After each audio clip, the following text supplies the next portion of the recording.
At my daughter's engagement party, everyone was celebrating her upcoming wedding to a financial advisor. But right in the middle of the celebration, she suddenly pulled me aside and whispered, "Dad, investigate him." 4 words. No explanation. My heart sank as I realized I'd been betrayed by the man I was about to call my son-in-law. I kept smiling politely at the guests, but my hands were already quietly activating a plan of destruction. Welcome. Before we begin, drop a comment telling us where you're joining from. We love hearing from our global audience. Hit that subscribe button and turn on notifications so you never miss a story. A quick reminder, this narrative blends fictional elements for entertainment and learning purposes. Any similarities to actual names or places are unintentional, though the lessons here hold genuine value for you. I sit in the garden where Kate used to spend her Sunday mornings, a blanket across her lap and a paperback in her hands. The chair is gone now. I gave it away 2 years after she left us, but the view remains unchanged. Rows of grapevines stretch toward the western hills, their leaves turning copper in the late afternoon light. Willamette Valley in autumn has a way of making you believe the world is at peace, even when your own world has quietly shattered. My name is Graham Fletcher. I am 66 years old, and for 38 years I built a career in investment banking that most people would call successful.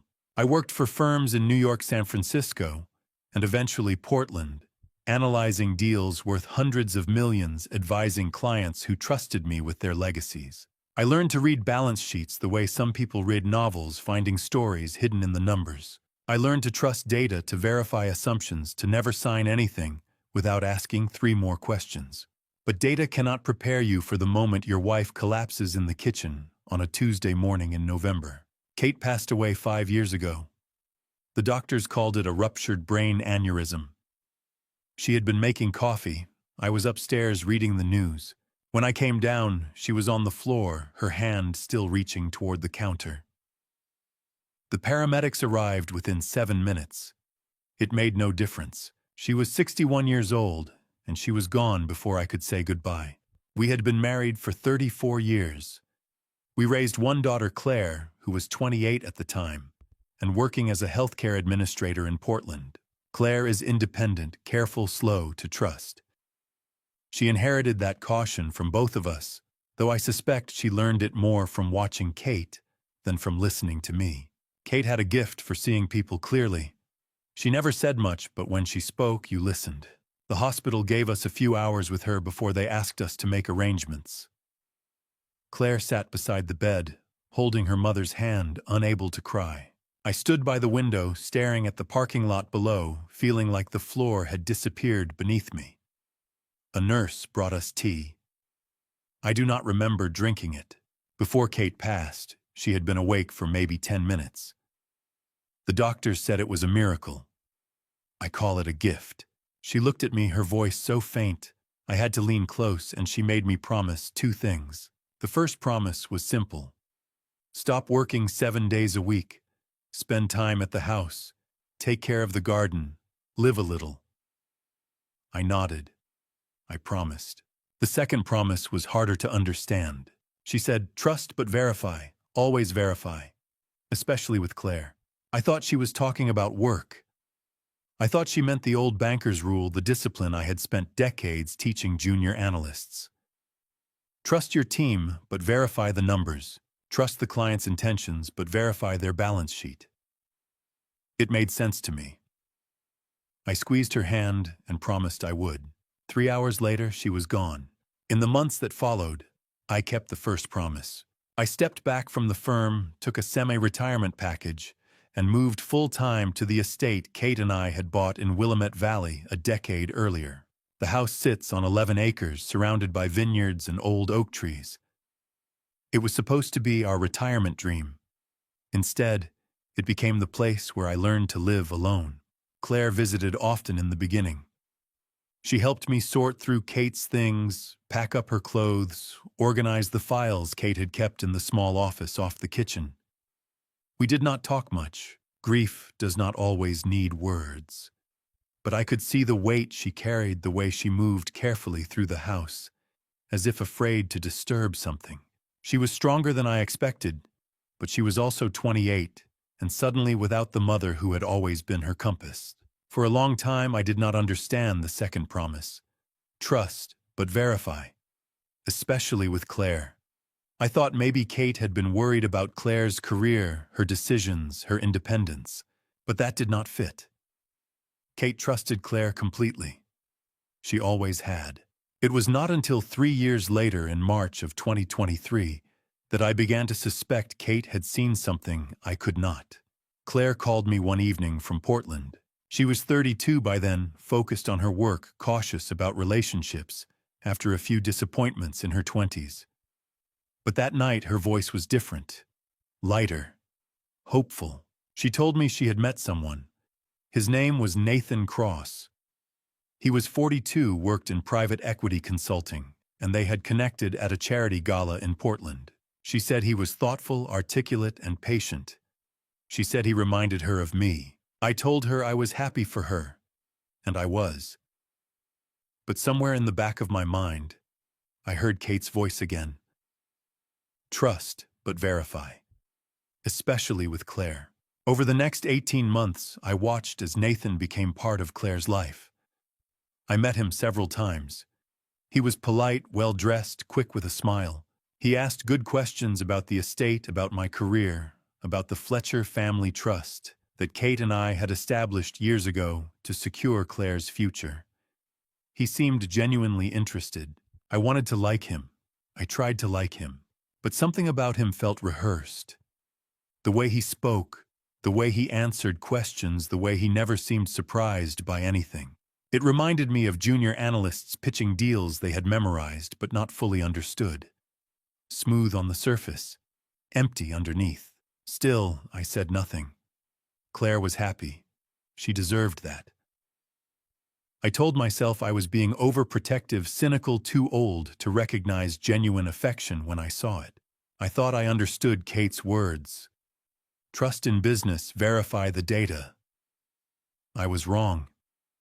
She meant something deeper, something I would not fully grasp until the evening of the engagement party, when my daughter leaned close and whispered 4 words that changed everything. 18 months before the engagement party, my phone rang on a Tuesday evening in March while I was reviewing quarterly reports. Claire's name appeared on the screen. She rarely called during the week unless something was urgent. "Dad," she said, and I could hear the smile in her voice. I met someone. I set down my pen and leaned back.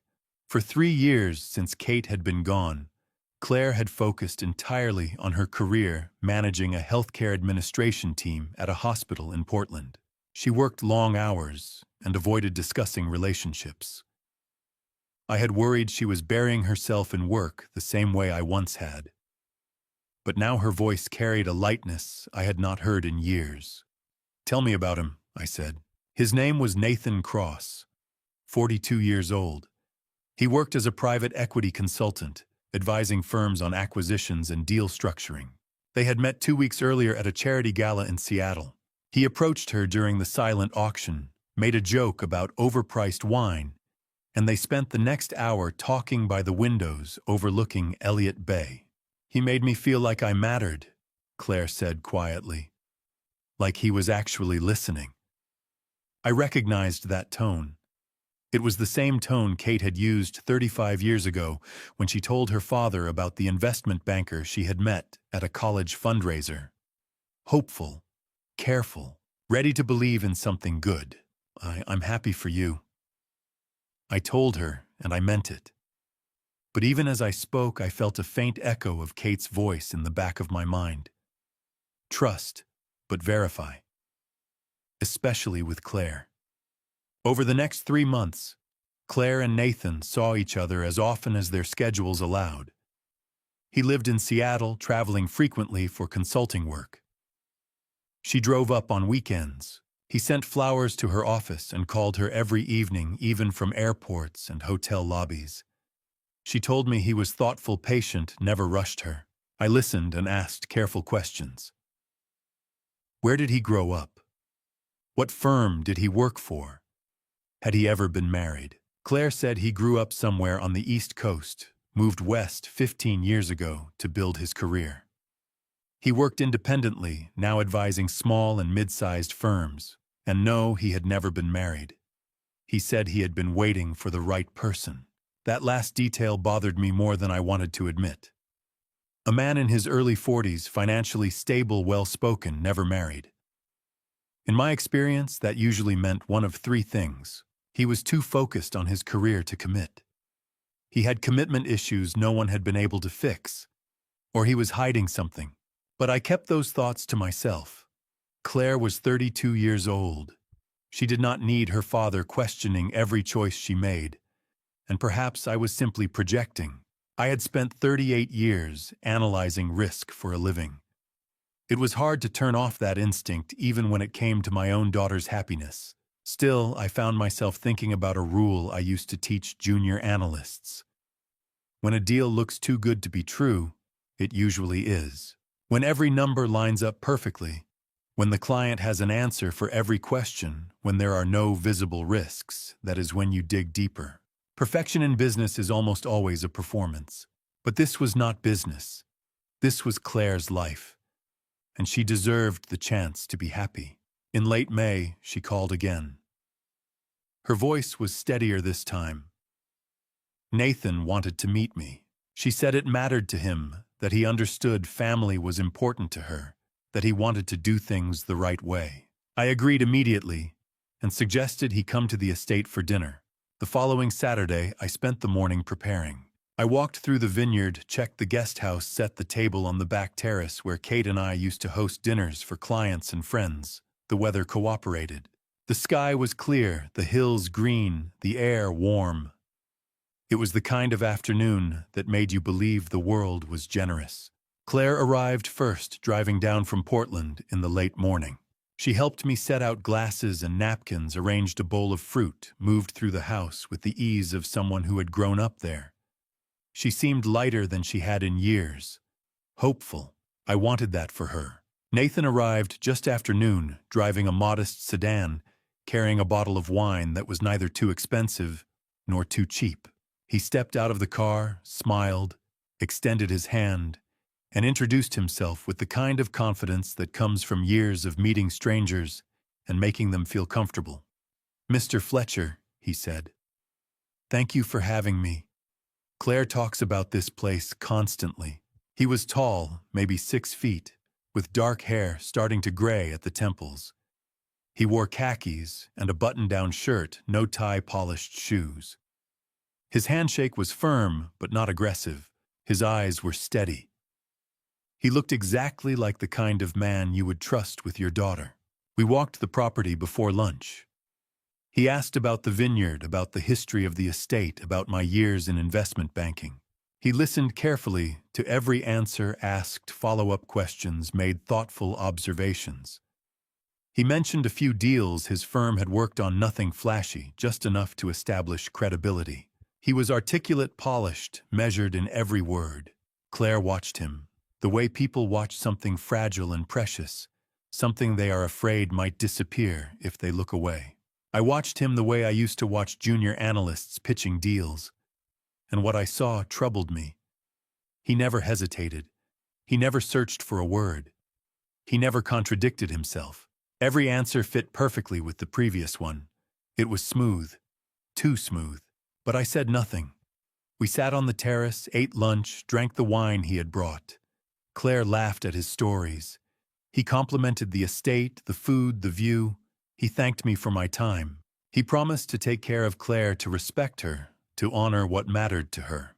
Nathan Cross came to my estate on a Saturday afternoon in June, driving a modest car, carrying a bottle of wine priced just right. He was perfect in every way. That should have been the first warning. I learned early in my career that the most dangerous person in any negotiation is the one who makes you feel like the smartest person in the room. They ask the right questions. They nod at the right moments. They never challenge you directly. And by the time you realize they have been managing you, the deal is already signed. By November, Nathan had been part of Claire's life for 8 months. They spent weekends together, talked every evening, made plans for holidays. She was happier than I had seen her in years. He was attentive, thoughtful, consistent. Everything a father could hope for in a partner for his daughter. But something about him still unsettled me. He came to the estate again in mid-November, this time for a more formal dinner. Claire had asked if she could bring him for the weekend, and I agreed. I wanted to give him another chance. I wanted to quiet the banker's instinct that kept whispering warnings in the back of my mind. He arrived on a Friday evening, driving the same modest sedan, carrying a bottle of wine slightly better than the one he had brought in June. He greeted me warmly, shook my hand. With the same firm grip, looked me directly in the eye. He was polished, without being flashy. Confident, without being arrogant. The kind of man you would trust immediately. We sat on the back terrace as the sun dropped behind the hills. Claire poured wine. Nathan asked about the vineyard, about the weather, about whether I had considered expanding the acreage. He listened to every answer, made thoughtful comments, never interrupted. It was textbook relationship building. I had taught junior analysts the same techniques for years. Over dinner, the conversation turned to work. He asked about my years in investment banking, about the kinds of deals I had worked on, about the difference between New York and West Coast finance culture. I answered carefully, watching him as I spoke. He nodded at the right moments, asked follow-up questions that showed he understood the subject without claiming too much expertise. Then he began talking about private equity. He explained how his consulting work involved advising firms on acquisitions, helping them evaluate target companies, structure deals, negotiate terms. He used the right vocabulary. He referenced trends in the market. He knew enough to sound credible without going deep enough to be tested. It reminded me of junior analysts pitching to clients. They memorized the deck, rehearsed the talking points, delivered everything smoothly. But if you asked a question that went one layer deeper, they stumbled. Nathan never stumbled, but he also never went deeper on his own.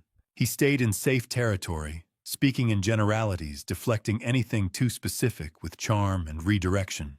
Claire watched him, the way people watch something they have decided to believe in. She smiled when he made jokes. She touched his arm when he complimented the meal. She was invested, and I understood why. He was everything she had been looking for. Stable, attentive, present. But presence can be performed. Halfway through dinner, Nathan's phone buzzed. He glanced at it, apologized, and excused himself to take the call.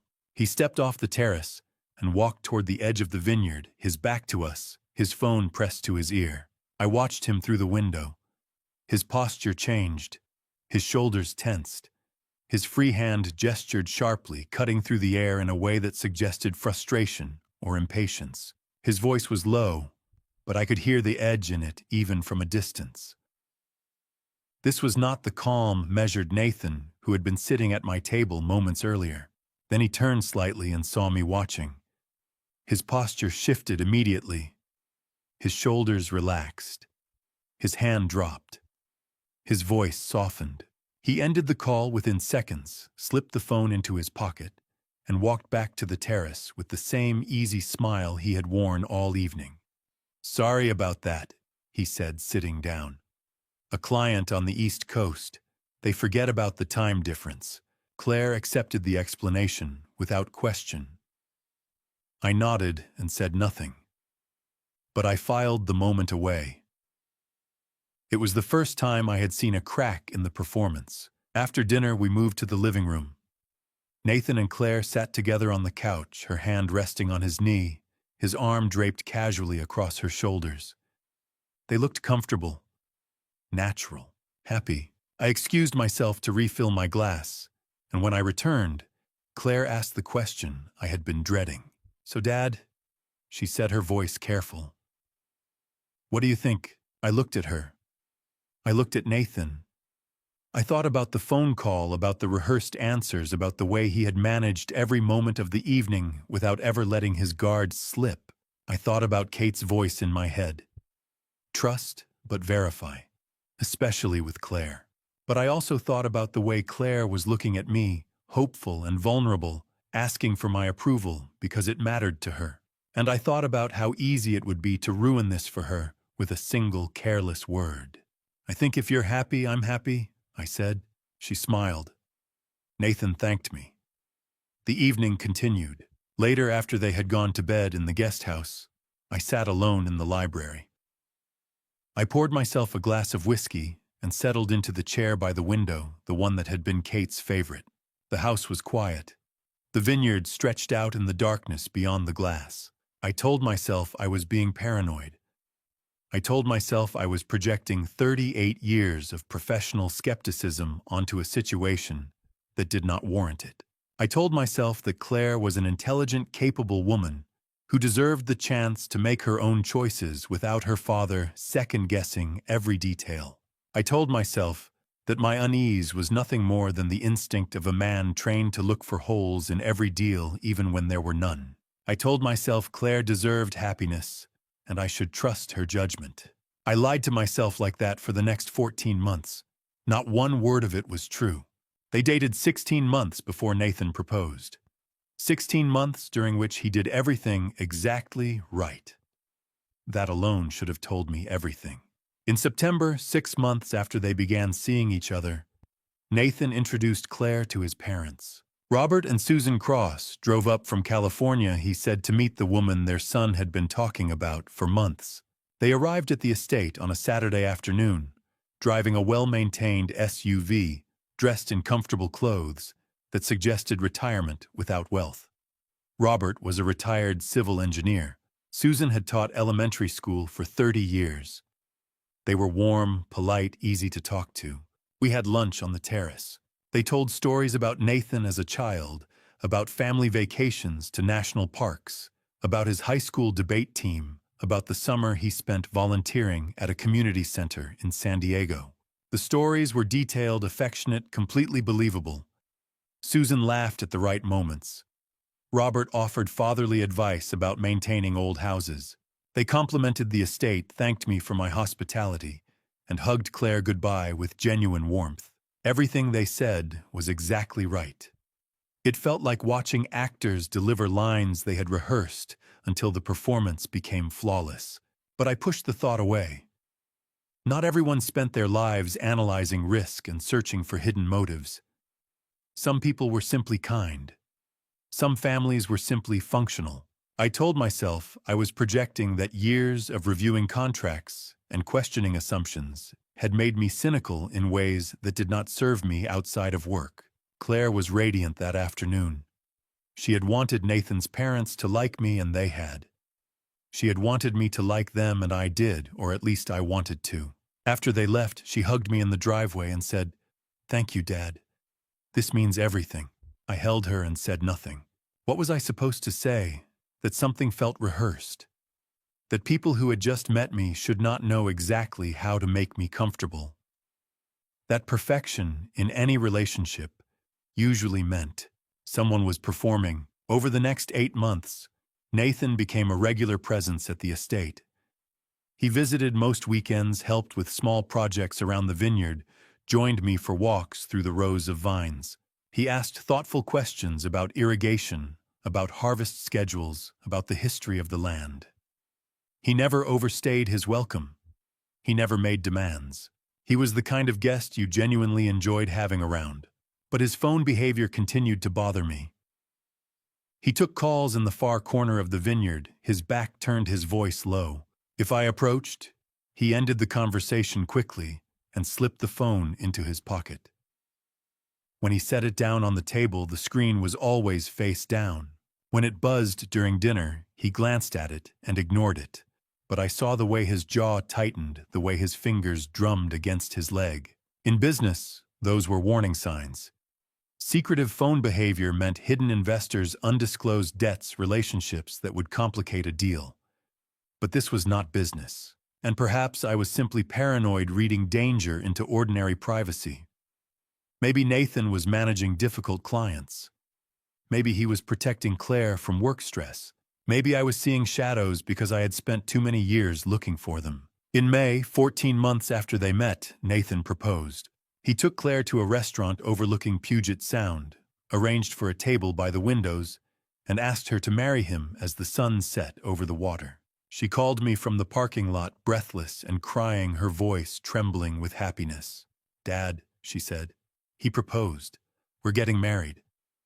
I sat down in the library, the phone pressed to my ear, and felt a complicated mix of emotions I could not untangle. Joy because Claire was happy. Relief because she had found someone who made her feel safe. And beneath it all, a quiet, persistent unease I could not name. "I'm so happy for you," I told her. And I was. That was not a lie. They began planning immediately. Claire wanted a winter wedding, something intimate but elegant, maybe 70 or 80 guests. They settled on mid-December, 10 weeks after the engagement party. The engagement party itself would be in early September, hosted at the estate, a chance for both families and close friends to celebrate before the formal ceremony. Claire threw herself into the planning with the same focus she brought to everything. She hired a coordinator, booked a venue for the wedding, ordered invitations, compiled guest lists. Nathan supported her in every decision, deferred to her preferences, paid for expenses without hesitation. He was once again exactly what she needed.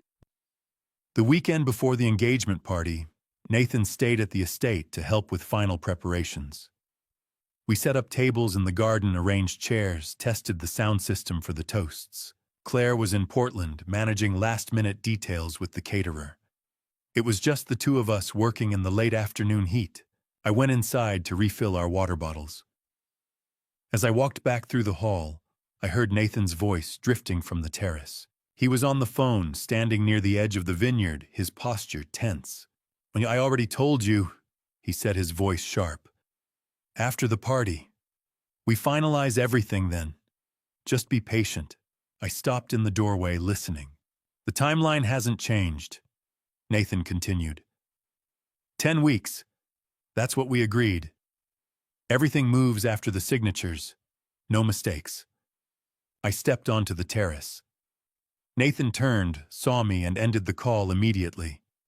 His expression shifted, the tension dissolving into an easy smile. "Client trouble," I asked, handing him a bottle of water. "Always," he said lightly. "Someone panicking over a deal that's already locked in. You know how it is." I nodded. I did know. But I also knew the difference between a client call and something else. And what I had just heard sounded nothing like a consultant managing an anxious investor. The engagement party would begin in 6 hours. 65 guests would arrive to celebrate my daughter's future with a man I could not prove was anything other than what he appeared to be. I had only one thing, a feeling, the same instinct that had guided me through 38 years of high-stakes negotiations, the same quiet warning that had kept me from signing bad deals and trusting the wrong people, the feeling that someone was hiding an enormous risk. On a September evening, the Willamette Valley estate flooded with light. Guests moved through the garden, laughter rising beneath a sky the color of burnished copper. Strings of Edison bulbs hung between the oak trees, casting warm shadows across tables covered in white linen. The air smelled of roasted vegetables, fresh bread, and wine from vineyards just beyond the hill. By 8 o'clock, the party had reached its peak. 65 people filled the garden, glasses in hand, voices layered into a hum of celebration. Nathan stood near the center of it all, his arm around Claire's waist, smiling at a cluster of her colleagues from the hospital. He looked confident, at ease, like a man who had already won. I watched from the edge of the terrace, nursing a glass of wine I had barely touched. The guest list was a mixture of people I knew well and people I had never met. Claire's friends and co-workers, a few of my old colleagues from the firm. Nathan's so-called friends, men and women he introduced as consultants, former classmates, business contacts. They looked polished, articulate, credible. Later, I would learn almost none of them were real. But that evening, I knew only what I could see. A party in full swing. My daughter smiling beside the man she intended to marry. A future unfolding exactly as she had hoped. Then Claire broke away from Nathan. She moved through the crowd with practiced ease, stopping to hug a neighbor, laugh at a joke, refill a glass. No one paid attention to where she was going. No one noticed when she reached me near the stone wall at the back of the garden. She wrapped her hand around my arm, her grip tight enough to leave a mark. She leaned close, her voice barely above a whisper, her lips near my ear. "Dad, investigate him." 4 words, chosen with absolute precision. No explanation, no context. Just a command delivered in a tone that left no room for doubt. Then she released my arm, stepped back and turned toward the party. She smiled at a passing guest, waved to one of Nathan's friends, and returned to Nathan's side as if nothing had happened. She slipped her hand into his, laughed at something he said, and tilted her head toward the neighbor who had started telling a story about his grandchildren. I stood motionless, the glass of wine suddenly heavy in my hand. 38 years in investment banking had taught me how to control my expression, how to absorb information without flinching, how to sit across from someone lying to my face and smile as if I believed every word. I used every bit of that training now. I turned back toward the garden, lifted my glass, took a slow sip. My face showed nothing. My posture suggested calm, but my mind was racing. Claire had not panicked. She had not cried. She had not asked me for help in the desperate, unfiltered way people do when they are afraid. She had delivered a tactical instruction.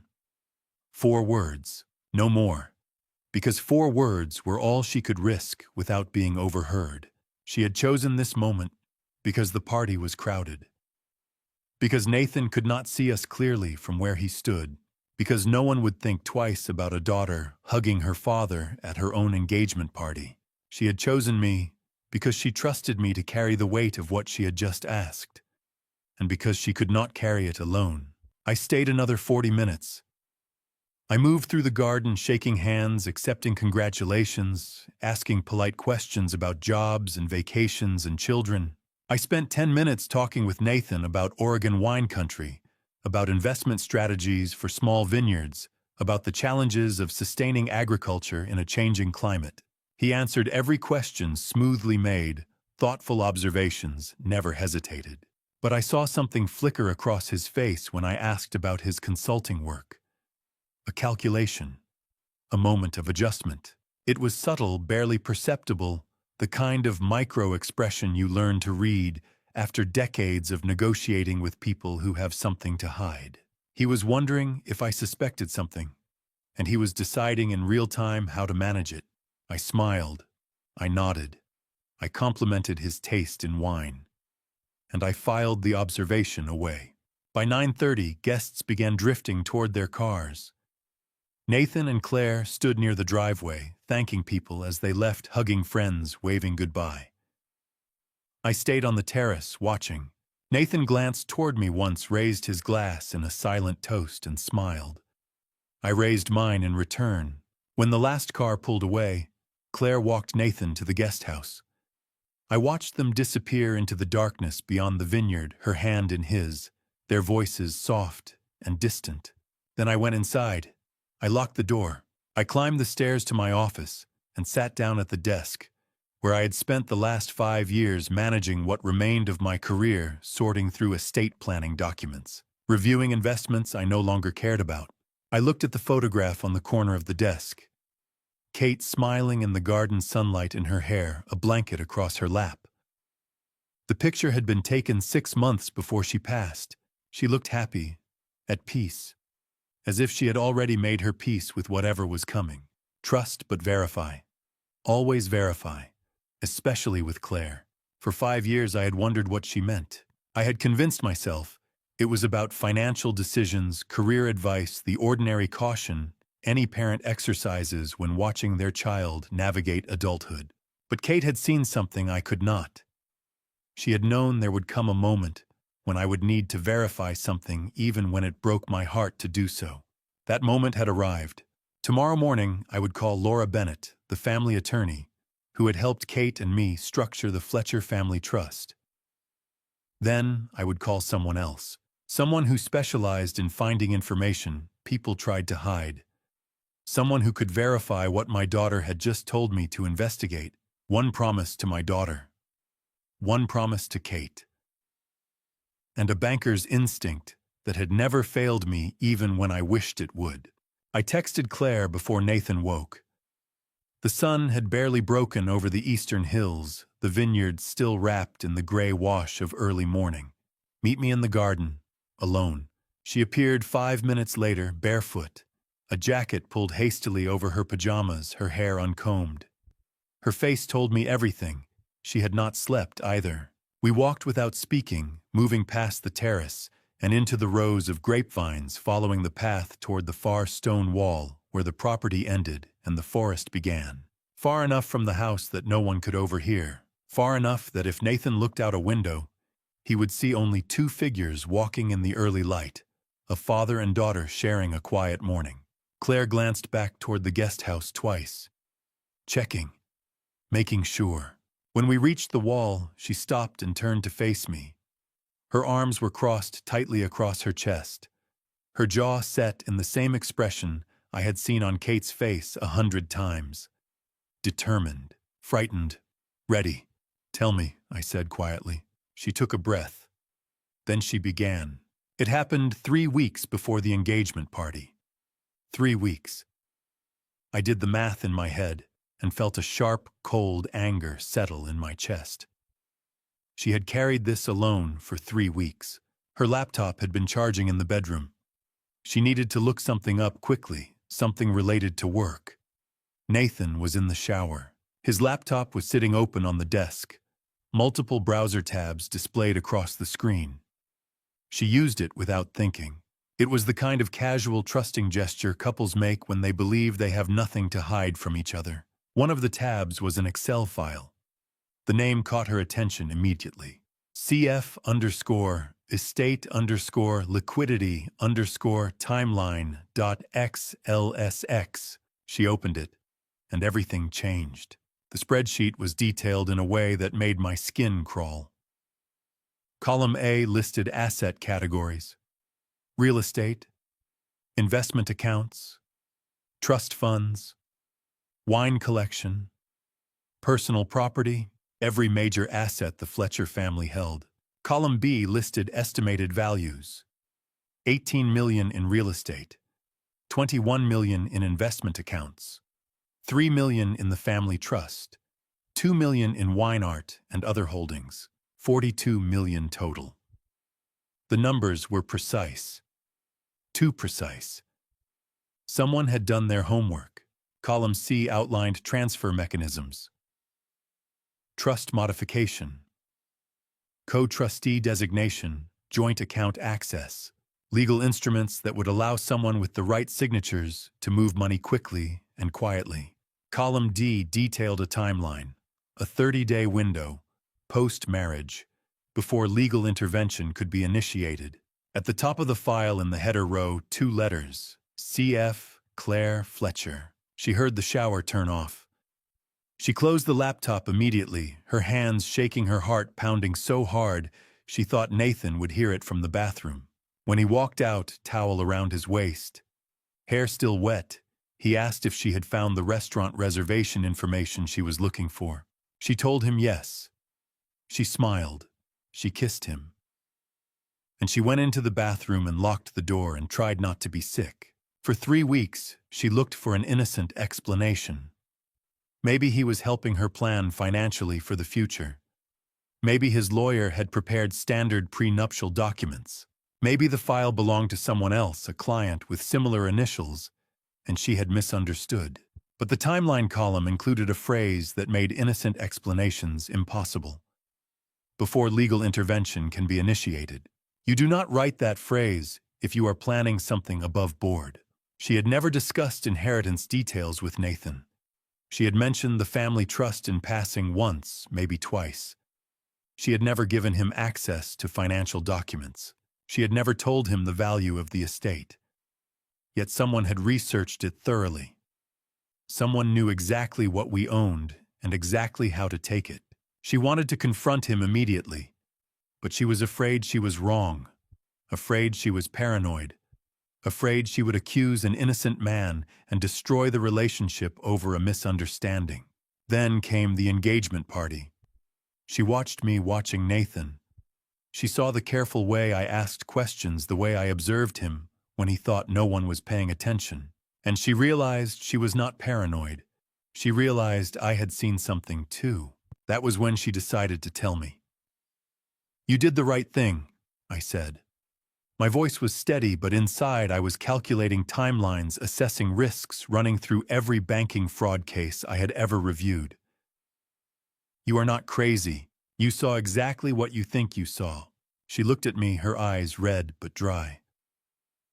"What do we do? Do we confront him?" "No," I said immediately. "Not yet. If he is what I think he is, confronting him without proof will only make him disappear. He will walk away, cover his tracks, and we will never know the full extent of what he planned." I paused, choosing my words carefully. "We need to know who he really is, what he has done before, and we need evidence that will hold up if this goes to court." "So I have to keep pretending," Claire said quietly. It was not a question. "Yes," I said. "I know it is hard, but if he suspects we know, we lose the advantage. He controls the situation as long as he thinks we are still in the dark." Claire nodded slowly. She had been performing for 3 weeks already. She could perform a little longer. "I will call the family attorney this morning," I said. "Then I will find someone who specializes in this kind of investigation. We move carefully. We document everything, and we do not tip our hand until we are ready." She looked back toward the house. Nathan had appeared in the kitchen window, his hair still damp, pouring coffee. He saw us and waved, smiling, the same easy, confident smile he had worn the night before. Claire waved back. So did I. 20 minutes after our conversation, Nathan stood at the kitchen window, coffee mug in hand, smiling like a man who had already won. He waved at me through the glass. I waved back. The performance had begun. His performance, yes. But now it was mine too. The only difference was I already knew how this play would end. I waited until Nathan left. 2 hours of breakfast conversation about the party, about wedding plans, about the weather. 2 hours of performance. When his car disappeared down the driveway, I picked up the phone. The first call went to Laura Bennett, the family attorney for 18 years. She had helped Kate and me structure the Fletcher Family Trust, manage estate planning, navigate tax strategies that protected what we had built. She was 52, sharp as anyone I had ever worked with, and she did not waste time on pleasantries when the situation was serious.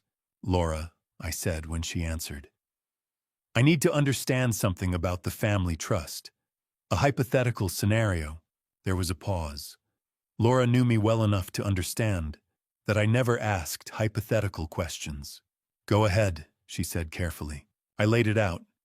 Claire gets married. She adds her husband as a co-trustee.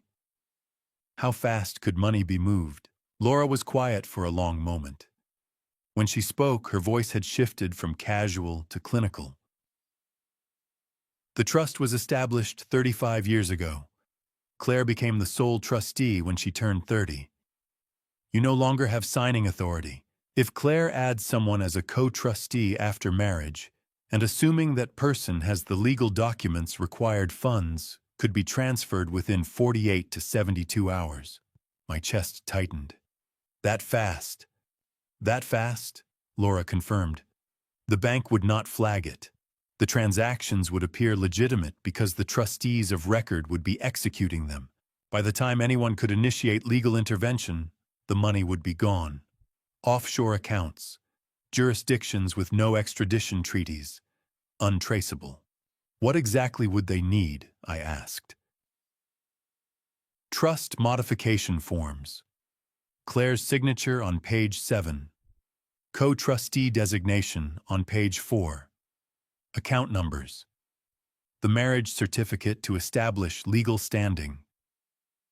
3 pieces of paper, Graham. That is all it takes to liquidate $42 million in 3 days. I told her about the spreadsheet. I told her about Claire's discovery about the timeline column about the phrase before legal intervention can be initiated. Laura did not interrupt. When I finished, she was silent. Then she said very quietly, "I want to hurt him." It was the first time I had ever heard her sound anything other than composed. "I have a contact at the FBI." She continued, her voice steady again. "Financial Crimes Division, Rachel Torres. She is good, she is thorough, but she will need evidence. Real evidence. Not just suspicion." "I am hiring an investigator," I said. "When I have proof, I will call you." "Do it fast," Laura said. "If this man is what you think he is working on a timeline, and you are running out of time." The second call went to Frank Dalton. I had met Frank 15 years earlier during a merger investigation, back when he was still with the FBI as a forensic accountant. He had since left the bureau and built a reputation as one of the best private investigators on the West Coast. Discreet, thorough, expensive, worth every dollar. "Frank," I said when he answered, "I need a full background check, everything." "Who is the target?" I gave him what I had. Nathan Cross, 42 years old, private equity consultant, based in Seattle. Said he grew up on the East Coast, moved west 15 years ago. Never been married. No visible social media presence. Clean on the surface. "What is the timeline?" Frank asked. "How long do you need?" "Thorough 7 to 10 days. Quick and dirty 3 to 4. I need it in 6. Frank hesitated. "That is tight. Hannah, my daughter is marrying him in 10 weeks, I said. She found a spreadsheet on his laptop 6 days ago that outlined a plan to steal $42 million from the family trust. I need to know who he really is before he signs a marriage certificate." Frank did not hesitate after that. "I will start now. Call you in 6 days. Sooner if I find something critical." Nathan stayed at the estate through Sunday and Monday. It had been planned that way, part of the weekend celebration. I had to maintain the illusion that nothing had changed. Sunday evening, we sat on the terrace talking about wine country economics, about portfolio diversification strategies, about whether the vineyard could be expanded profitably. Nathan asked thoughtful questions, made intelligent observations, played the role of interested son-in-law with the same polish he had shown since the day I met him. At one point, he asked about Kate. "Claire says she was brilliant with investments. I wish I could have known her." I looked at him across the table, this man who had planned to destroy my daughter, and thought you would have targeted her too. Instead, I said, "She would have liked you." Monday. Nathan worked in the living room, his laptop open, his phone beside him. He took several calls outside, walking through the vineyard, his posture tense, his voice low. I watched from the office window. Once he laughed. It was a cold sound, nothing like the warm, easy laugh he used in front of Claire or me. Monday evening, he mentioned honeymoon plans. "We are thinking about Portugal. Lisbon, maybe. Or Porto." I nodded, smiled, said it sounded wonderful. Later, I would learn that Portugal was not a honeymoon destination. It was an exit strategy. He also brought up financial planning. "After the wedding, we should review the trust structure. Make sure everything is optimized." "That is Claire's decision," I said evenly. "It is her trust." "Of course," Nathan said smoothly. "I just mean, as her husband, I want to make sure she is protected." The word protected hung in the air like a threat. Tuesday morning. Nathan packed his car, thanked me for my hospitality, hugged me goodbye. His smile was confident. His handshake was firm. He had no idea that I knew. The car disappeared down the driveway. Those 6 days were among the hardest I have ever lived through. Banking taught me patience. It taught me to wait for the right data, the right moment, the right leverage before making a move. But this was different. I was not waiting on market trends or client decisions. I was waiting to find out whether the man my daughter loved was deliberately planning to destroy her. In negotiations, silence is leverage. Whoever shows their hand first loses. I would wait. Nathan did not know that I knew. That was the only advantage I had. Waiting is a kind of violence. In business, I learned how to wait for the right moment, the right price, the right leverage. But business does not crush your chest. It does not wake you at 3 in the morning, staring at the ceiling, running through every conversation, every smile your daughter gave to a man who might be planning to destroy her. The first 3 days I conducted my own research. I searched for Nathan Cross online the way any cautious father might. His professional website was clean, polished, appropriately modest. His LinkedIn showed a stable career trajectory, 240 connections, not too many, not too few. He had been quoted twice in Seattle business publications, offering commentary on private equity trends and acquisition strategies. His opinions were measured, intelligent, unremarkable. His presence on other platforms was minimal. A profile on one social media site with 180 friends, mostly professional contacts. Another platform set to private. No red flags. No contradictions. No trail of complaints or angry former associates. That was what worried me. It was too clean. Too curated. Real people have messy online histories. They have employment gaps, embarrassing old photos, posts they wish they could delete. Nathan's digital footprint looked like it had been edited and scrubbed until nothing remained but a carefully constructed facade. It was like someone building an identity instead of living one. I searched for variations. Nathan Cross, Seattle financial scandal. Nathan Cross, litigation. Nathan Cross, complaints. Nothing. Not a single result that suggested trouble. I made notes. Everything Nathan had told us about his past was vague enough to sound true, but specific enough not to raise questions. Classic technique. Give people just enough detail to feel satisfied without offering anything they could verify. On the third day, Friday afternoon, my phone rang. The caller ID showed a name I had not seen in months. Marcus Reed. Marcus had been one of my junior analysts 20 years ago. I trained him personally, taught him how to read balance sheets, the way surgeons read x-rays, how to see the story hidden in the numbers. He left 8 years ago to start his own consulting practice. We stayed in touch. He called every few months to check in, ask advice, share a drink when he was in town. "Graham, what?" he said when I answered. "I saw the engagement announcement in the Portland Business Journal online. Congratulations to Claire." "Thank you," I said, "but I need to tell you something." His voice had shifted, careful, tense. "The photo of her fiancé, Nathan Cross, I think I know him. Different name. But the face is identical." My heart kicked hard against my ribs. "What name?" "On Andrew Pierce," Marcus said. 2 years ago in Denver. A client of mine was evaluating an investment deal. Pierce was the consultant. Something felt off, so I dug deeper, found inconsistencies in his references, gaps in his employment history. Before I could prove anything, he disappeared. The deal collapsed. My client lost money. "Are you certain it is the same person?" "Mokre, I pulled the photo from my old files," Marcus said. "Same face, same smile, same way of performing?" That is the word I used at the time. He was performing credibility instead of actually having it. That word again, performing. The exact word I had used. "Graham," Marcus continued, "if this is the same man, your daughter is in danger. Not physical danger, but financial. He targets assets. He finds people with money, gains their trust, and disappears with whatever he can access.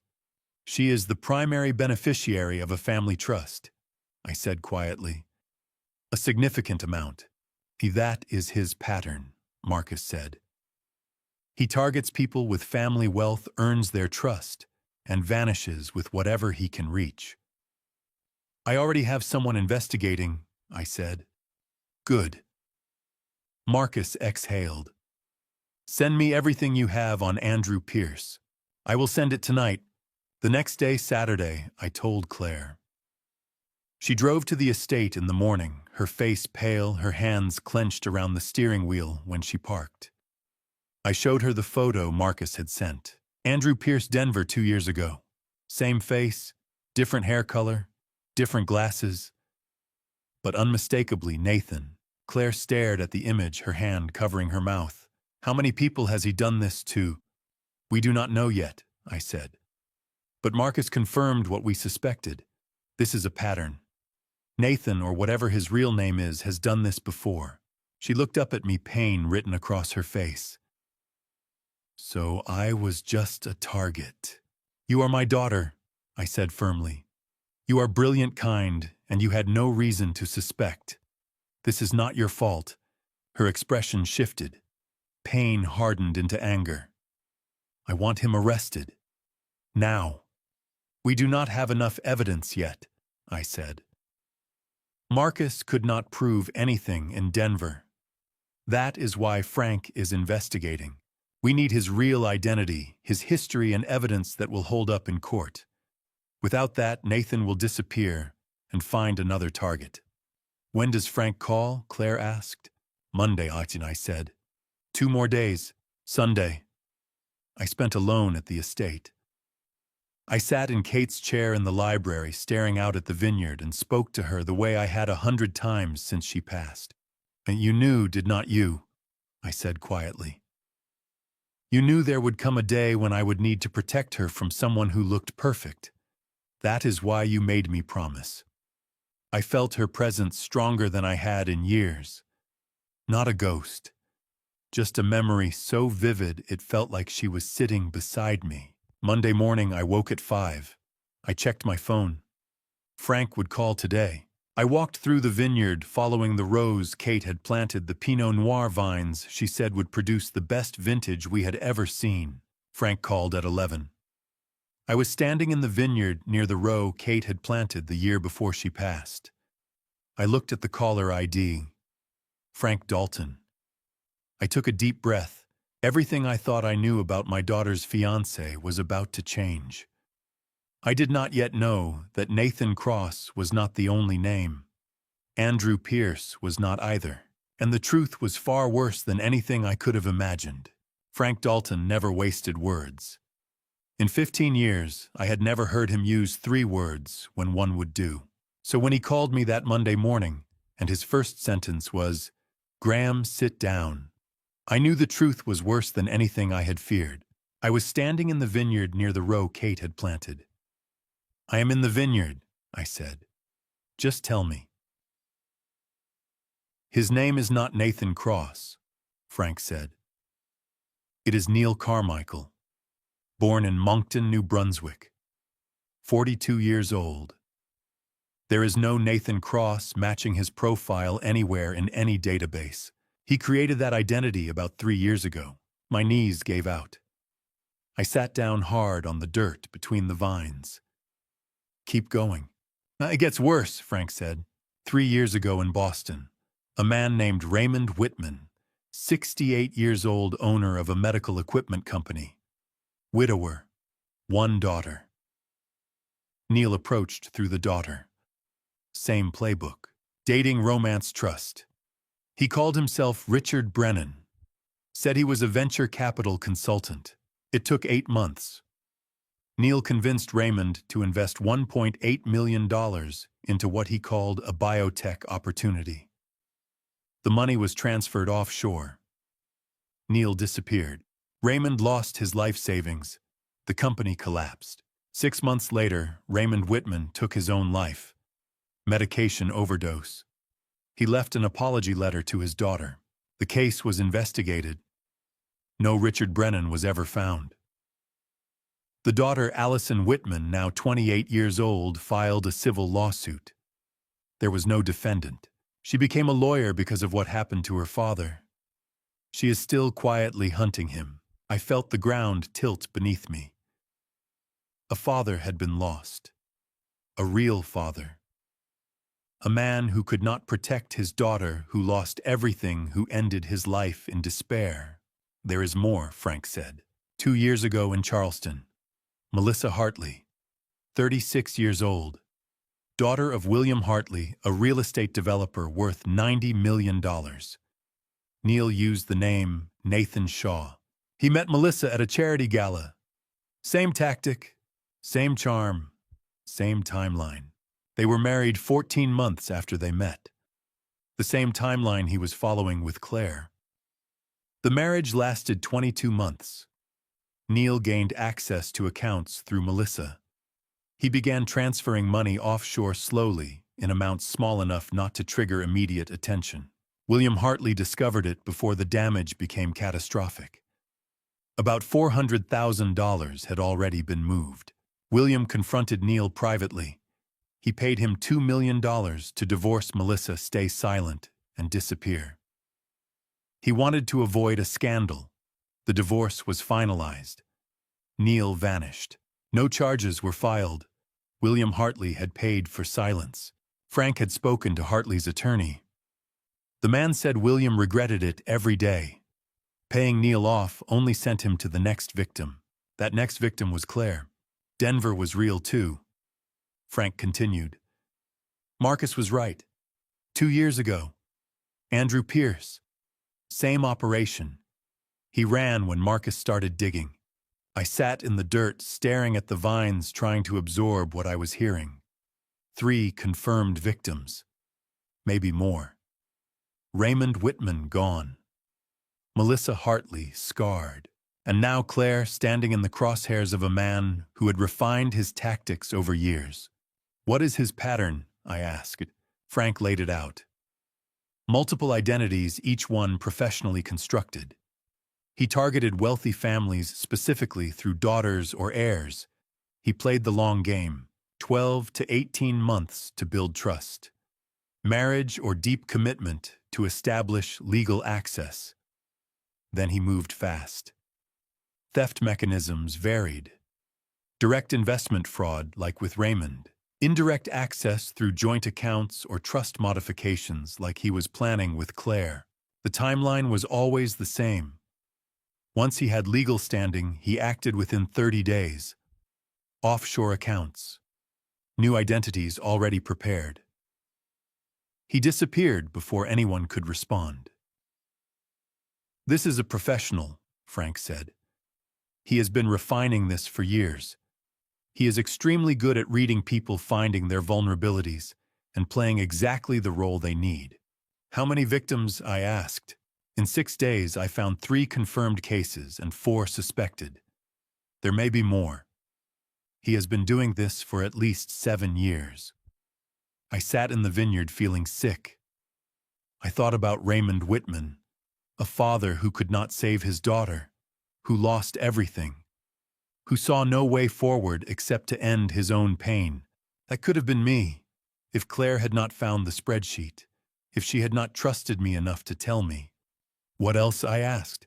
Now I am still digging, Frank said. Tracing shell companies. There is someone working with him, someone handling the legal paperwork, the offshore accounts. He is not doing this alone. An accomplice. It looks that way. Someone with legal or financial expertise. I am tracking them. Find them, I said. Find everyone involved. I walked back into the house. I sat in the office, Kate's photograph on the desk, looking out at the vineyard she had planted. I thought about the timeline. 30 days after the wedding. 30 days to take everything Kate and I had built over 40 years. Everything we wanted to leave for Claire. He was going to steal our legacy and vanish. But he had made one mistake. He underestimated my daughter. She had seen through him. And now I was going to finish what she started. Before I reveal what happened next, type "protect" in the comments, so I know you're still with me. This is where everything starts to connect in ways you won't expect. Quick reminder. The following segment includes creative elements for storytelling purposes. If you'd prefer not to continue, feel free to pause here and explore other content. Laura Bennett called me that afternoon. Graham, there is someone who needs to speak with you. She has been hunting Nathan Cross for 3 years. Her name is Allison Whitman. I was still in the office at 3 o'clock. trying to process everything Frank had told me that morning. My chest felt tight. My hands felt cold. I had spent the last 2 hours thinking about Raymond Whitman, about a father who could not protect his daughter, about a man who had been destroyed by someone my own daughter was about to marry. "Who is she?" I asked, though I already knew. "A lawyer from Boston," Laura said. She saw Claire's engagement announcement in the Portland Business Journal online. She recognized the photo. My heart kicked. "Raymond's daughter." "Yes," Laura said. "She has been tracking the man who destroyed her father for 3 years. She saw Nathan's picture and knew immediately it was him. She wants to talk to you." "Give me her number." I called Allison Whitman immediately. She answered on the second ring. Her voice was young but hardened, the kind of voice that comes from years of carrying grief and turning it into steel. "Mr. Fletcher," she said. "I saw the engagement photo. The man standing next to your daughter. His name is not Nathan Cross." "I know," I said. "His name is Neil Carmichael." There was a long silence. Then she exhaled, and I heard something crack in her voice. "You know his real name, how we could never find it?" "I hired an investigator 6 days ago," I said. "He confirmed it this morning." "Then you know what he did," Allison said quietly. "You know what he is. Tell me about your father." Another silence. Then she spoke, and I listened. Her father had been a good man. He built a medical equipment company from nothing. 200 employees. After her mother passed, he poured everything into the business and into Allison. 3 years ago, Allison brought someone home. Richard Brennan, venture capital consultant. Her father, lonely and generous, welcomed him. Richard became like a son. Sunday dinners, golf on Saturdays, business advice over coffee. He convinced Raymond to invest in a biotech startup. The documents looked legitimate. The projections were flawless. Raymond invested $1.8 million. 3 months later, the money was gone. Richard was gone. The company could not make payroll. Raymond lost everything: the business, the savings, the reputation he had spent 40 years building. For 6 months, he tried to find Richard Brennan. He hired lawyers, filed reports, contacted every agency he could think of. Nothing. Employees lost their jobs. Raymond lost his house. He could not look his daughter in the eye. He left a letter. Allison said, her voice breaking. He said he was sorry. He said he had failed me. Then he took medication and went to sleep. I closed my eyes. "I am so sorry." "Udin, I was the one who found him," she said. "I came home from law school for the weekend. I found him in his bedroom." "Allison, do not apologize," she said, her voice steady again. "Help me catch him." She told me about the 3 years since. She became a lawyer specializing in financial fraud. She traced every lead she could find about Richard Brennan. She found the fake identities. She found partial matches, places where he had appeared and vanished before anyone could act. In Charleston, she heard about a similar case. A woman named Melissa Hartley scammed by a man named Nathan Shaw. But by the time Allison arrived, the family had already paid him off to avoid a scandal. In Denver, she heard about Andrew Pierce, but he disappeared before she could get there. "I have been 6 months behind him for 3 years, she said. Until now. She saw the engagement announcement last week. She recognized his face immediately. She stared at the photo for an hour, feeling sick. He was holding my daughter's hand. He was smiling like he had already won. It took her a week to figure out how to reach me. She searched public records, found the Fletcher family trust filings, found Laura Bennett's name. "Mr. Fletcher," she said, "this is what I have learned. He never works alone." My investigator said the same thing, I told her. He found evidence of shell companies. In Boston, someone drafted the investment documents, Allison said. The legal language was extremely professional.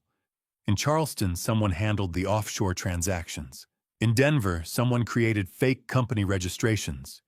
He has an accomplice, someone with legal or financial expertise. Maybe a lawyer, maybe a paralegal or accountant. I have not found them yet. My investigator is tracking them, I said. He says he will have more in the next day or two. Hi, when you find them. Allison said, I want to be there.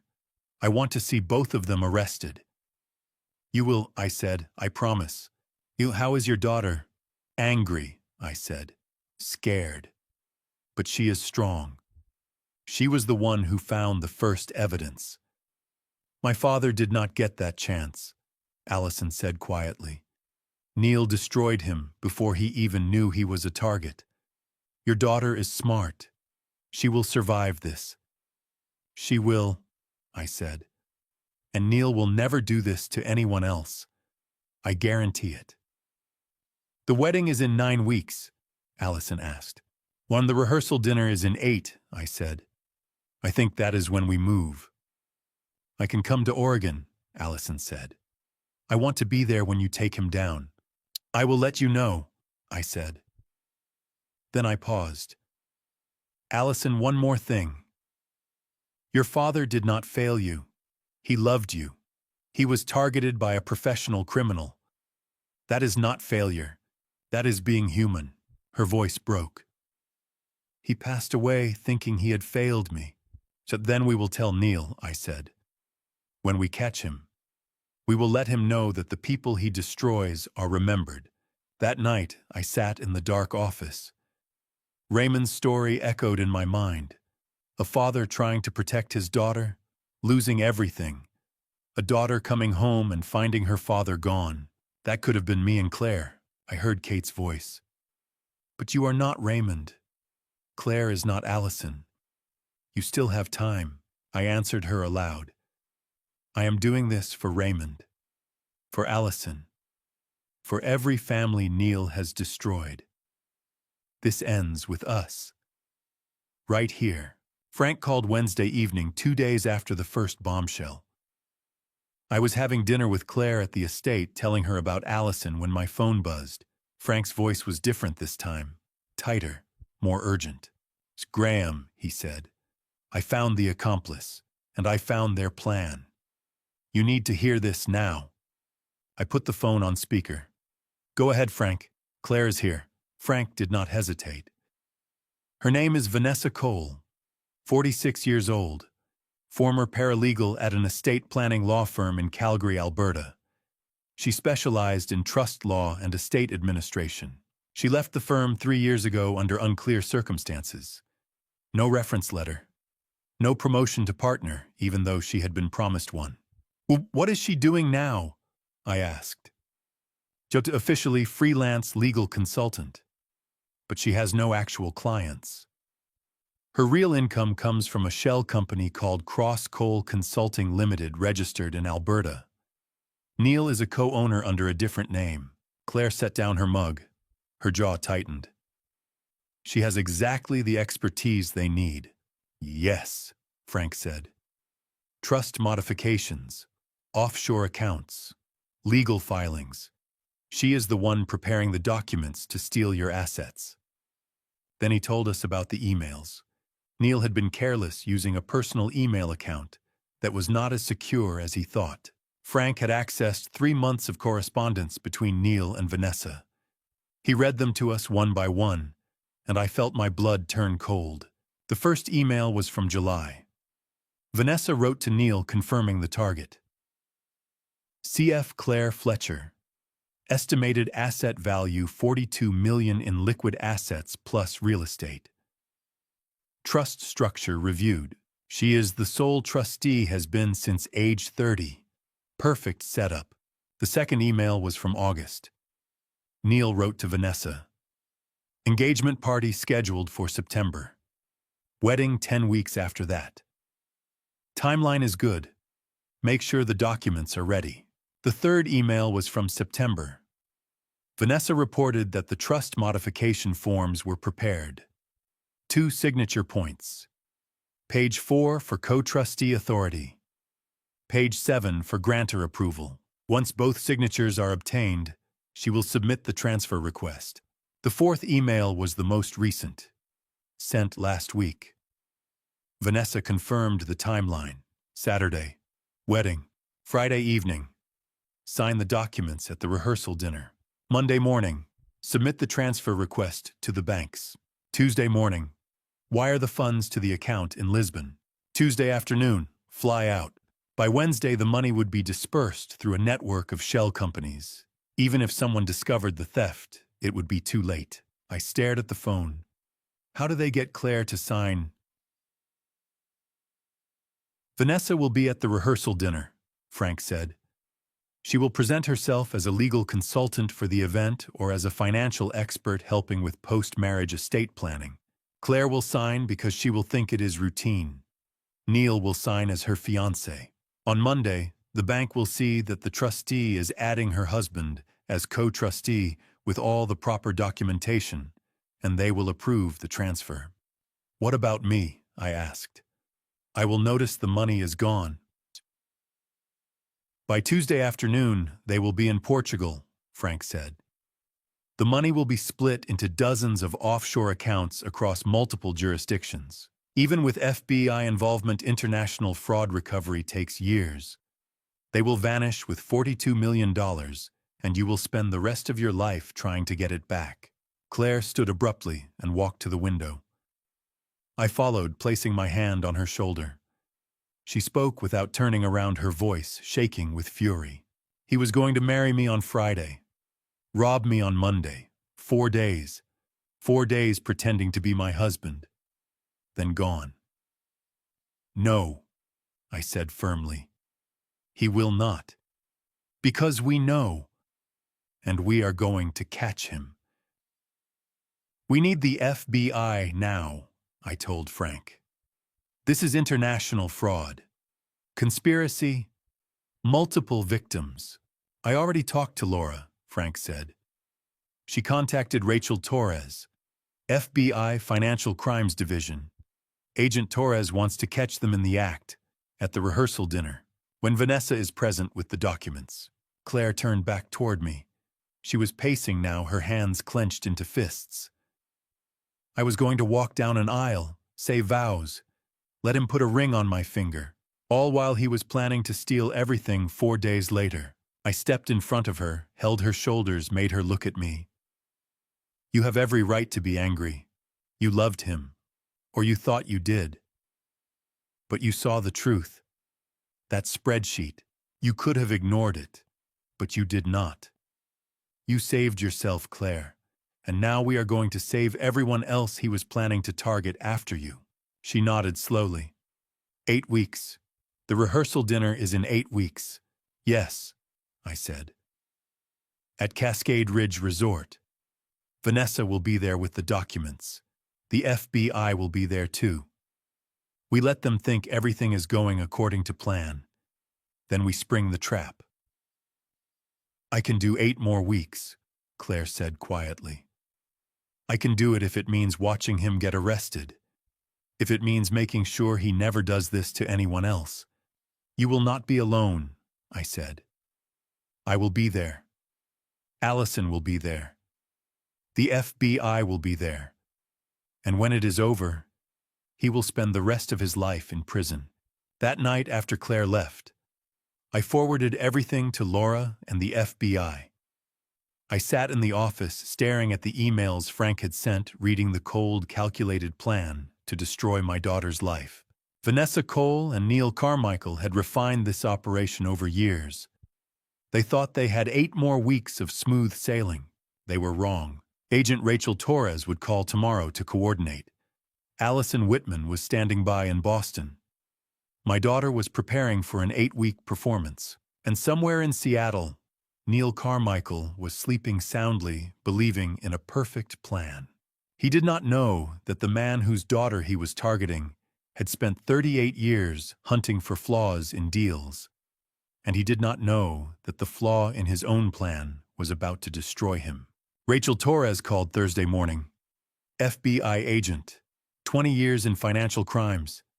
Even she paused when she heard about the emails. "Mr. Fletcher," she said, "we need to move carefully. These two are professionals, but so are we." It was 1 week before the rehearsal dinner.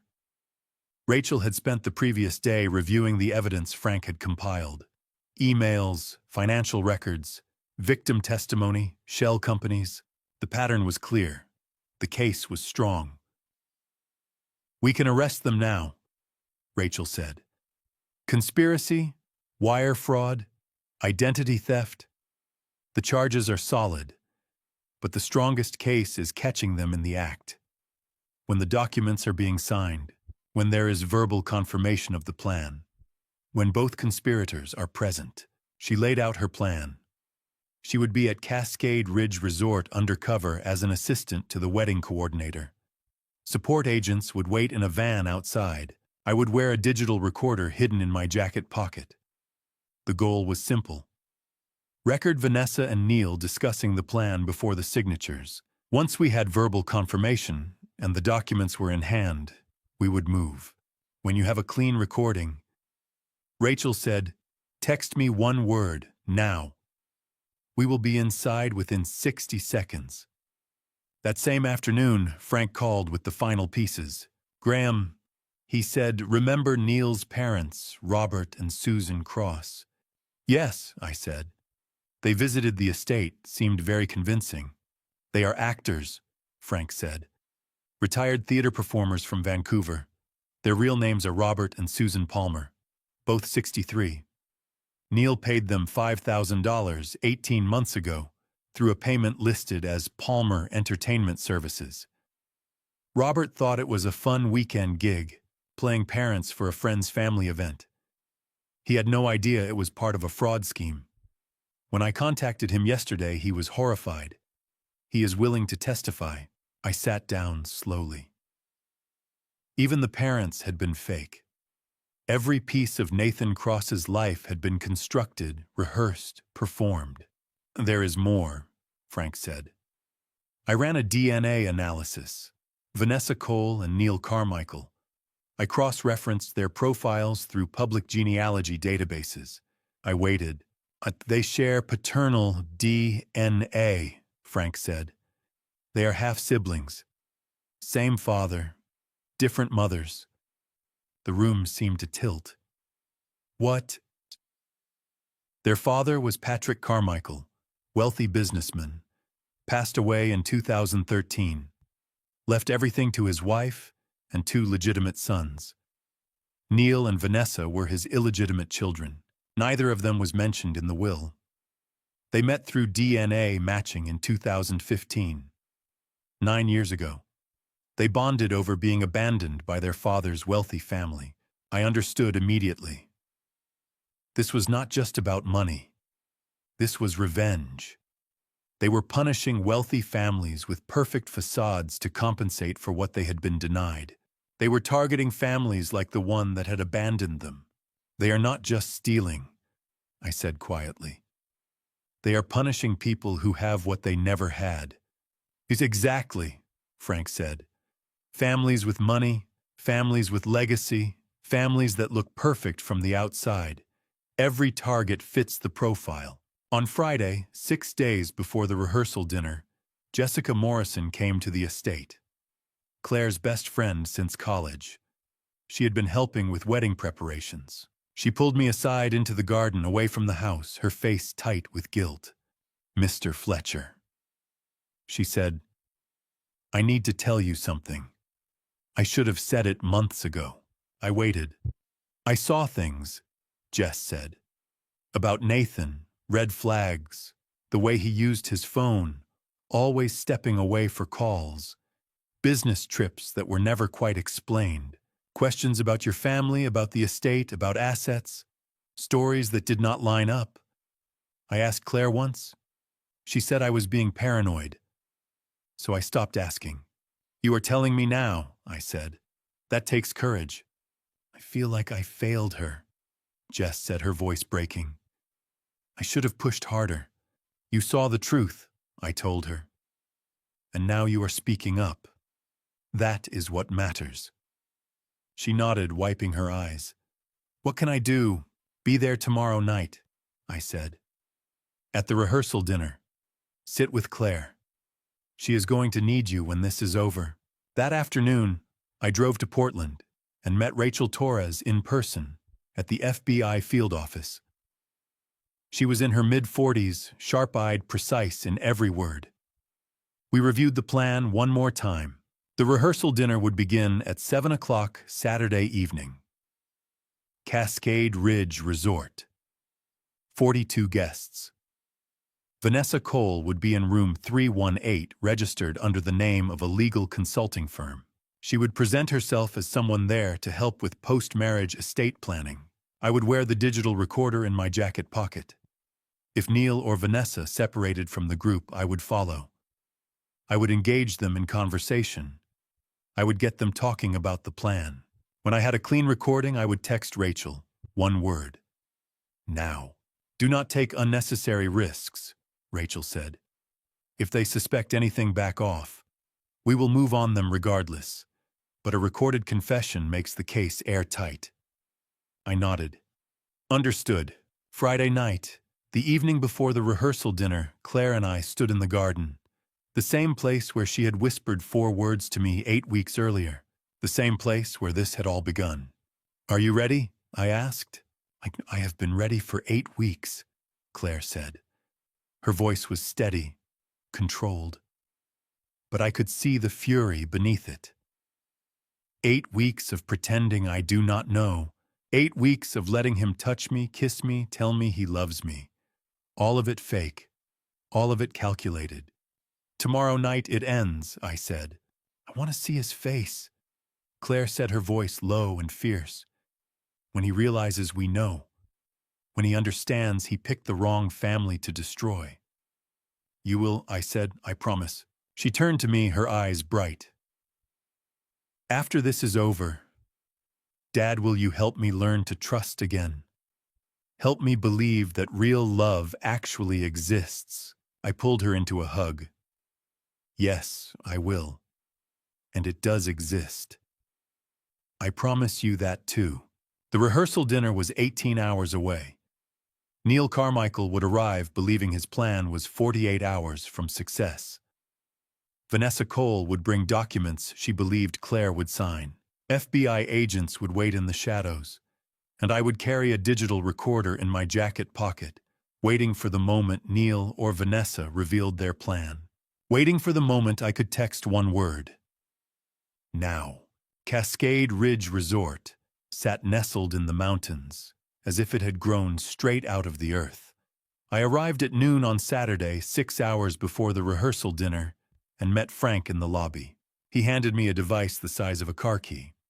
Battery lasts 6 hours, he said. It is already running. Everything you hear, the FBI hears. I slipped it into my jacket pocket and felt the weight press against my chest. Right over my heart. By 7 o'clock, the guests had gathered in the private dining room. Floor-to-ceiling windows framed the mountains beyond their peaks, dark against a sky turning the color of plum. 42 people filled the room. Friends, family, colleagues, all of them here to celebrate a wedding that would never happen. Fletcher Estate wine was served. The same Pinot Noir Kate had planted years ago. I wondered if she had imagined this moment when she chose that particular varietal, the wine that would be poured at the event, that would save our daughter. Neil arrived at 6:45.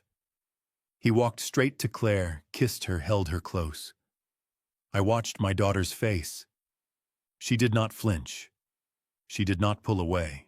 8 weeks of performance had trained her into something remarkable. She smiled.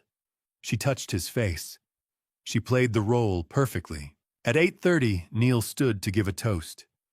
He raised his glass, looked around the room, and smiled that easy, confident smile I had watched him perfect over 18 months. She, Claire. He said, his voice warm, his eyes locked on hers. You have given me something I never had. A real family. A home. A future. I promise to protect your happiness, your security, and your trust. Always. The room erupted in applause. People raised their glasses. Claire smiled, her hand in his. I sat at my table, glass untouched, and thought, you are promising to protect what you plan to steal. At 8:50, Neil excused himself. He leaned close to Claire, whispered something about a work call, promised to return in 10 minutes. He kissed her forehead and walked toward the hallway that led to the elevators. I waited exactly 4 minutes, long enough that no one would connect his departure to mine. Then I stood, excused myself to use the restroom, and followed. The recorder was running. Everything I heard, the FBI would hear. I took the elevator to the 3rd floor. The hallway was silent. Thick carpet, soft lighting. No one in sight. I moved quietly toward room 318 and stopped a few feet from the door. The voices inside were clear. Vanessa spoke first. Her tone was clipped, professional, all business. I have the forms here. Fletcher Family Trust Modification. Claire's signature line is on page 7. Co-trustee authorization, you as her husband, is on page 4. Once both signatures are obtained, I submit the documents to Pacific Trust Bank Monday morning. Total liquid assets, $42 million. Neil's voice, calm, satisfied. Timeline. Monday morning I submit, Vanessa said. By 5 o'clock Monday afternoon, the funds transfer to the intermediary account. By 6 o'clock Tuesday morning, they move to Lisbon. We fly out Tuesday at 2 in the afternoon. By the time anyone realizes what happened on Wednesday, it will be too late. The money will be dispersed through the shell network. Untraceable. What about the old man? Neil asked. Vanessa laughed. Graham Fletcher no longer has signing authority on the trust. Claire is the sole trustee. There is nothing he can do legally. By the time he figures it out, we will be gone. Then Neil's phone buzzed. He answered. Robert. Tell me. I heard the faint voice on the other end. Robert Palmer, the fake father. Final payment received. Roll completed. Heading back to Vancouver tomorrow. Neil laughed. A cold, amused sound. You two played devoted parents perfectly. Oscar-worthy performance. He ended the call. Vanessa spoke again. Once this is done, we disappear. New identities. 42 million to split. Retirement.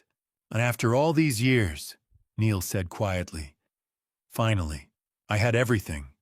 The plan, the timeline, the bank, the identities, the acknowledgement of the fake parents. The FBI had heard every word. I pulled out my phone and texted Claire. 3 words. Room 318, now. 90 seconds later, Claire and Jess appeared at the end of the hallway. They moved quickly, silently, and stopped beside me. I held a finger to my lips. The 3 of us stood outside the door, listening. Vanessa was speaking again. After Claire signs tomorrow, we move fast. No hesitation, no second guessing. We have done this before. We know how it works. The difference is, Neil said, this one is personal. Fletcher thought he was so careful, thought he was watching me. He had no idea. Claire's face went rigid. Fury, pain, betrayal. But beneath it all, determination. She looked at me, her eyes blazing, and nodded once. Do it, Dad. I had everything on the recorder. The FBI had it too. This was the moment. Text, 1 word. Now. Agents would rush in, clean arrest, case closed. But something stopped me. Maybe it was the father in me. The part that wanted to see Neil's face when he realized the truth. When he understood that the man whose daughter he had targeted was standing on the other side of the door, holding evidence that would destroy him. Maybe it was 38 years of closing deals. Knowing that the final moment, the unmasking, was as important as the evidence itself. Or maybe it was Kate's voice, clear as it had ever been. He needs to know he is caught. He needs to understand he picked the wrong family. I looked at my daughter standing beside me. 8 weeks of performance were over. 8 weeks of rage were about to be released. She had endured every lie, every touch, every false promise. She had carried the weight of knowing alone for months, and now she was here ready to watch the man who had tried to destroy her learn that he had failed. I knocked on the door. Before that door opens, type truth in the comments to show me you're still here for the climax. What happens next is the moment we've been building toward. Please note, the confrontation ahead includes some dramatized elements for impact. If you'd rather not continue, you're welcome to stop here and find another story that better fits your preference. I sent the text. One word. Now. Within 90 seconds, Agent Rachel Torres appeared at the end of the hallway, Frank Dalton, beside her 2 additional FBI agents flanking them. They moved quickly, silently. Rachel nodded once at me, then gestured toward the door. We entered together. Neil and Vanessa were standing near the desk, documents spread across the surface, mid-conversation. They froze when the door opened. Neil turned, his expression shifting from surprise to calculation in a heartbeat. I stepped forward, the recorder still running in my pocket, and looked at the man who had spent 18 months trying to destroy my daughter. "Who are you really?" I asked. For a long moment, Neil said nothing. He looked at me, then at the FBI agents, then at Claire standing in the doorway. His face changed. The easy charm, the polished confidence, the perfect smile, all of it disappeared. What remained was something colder, sharper, angrier.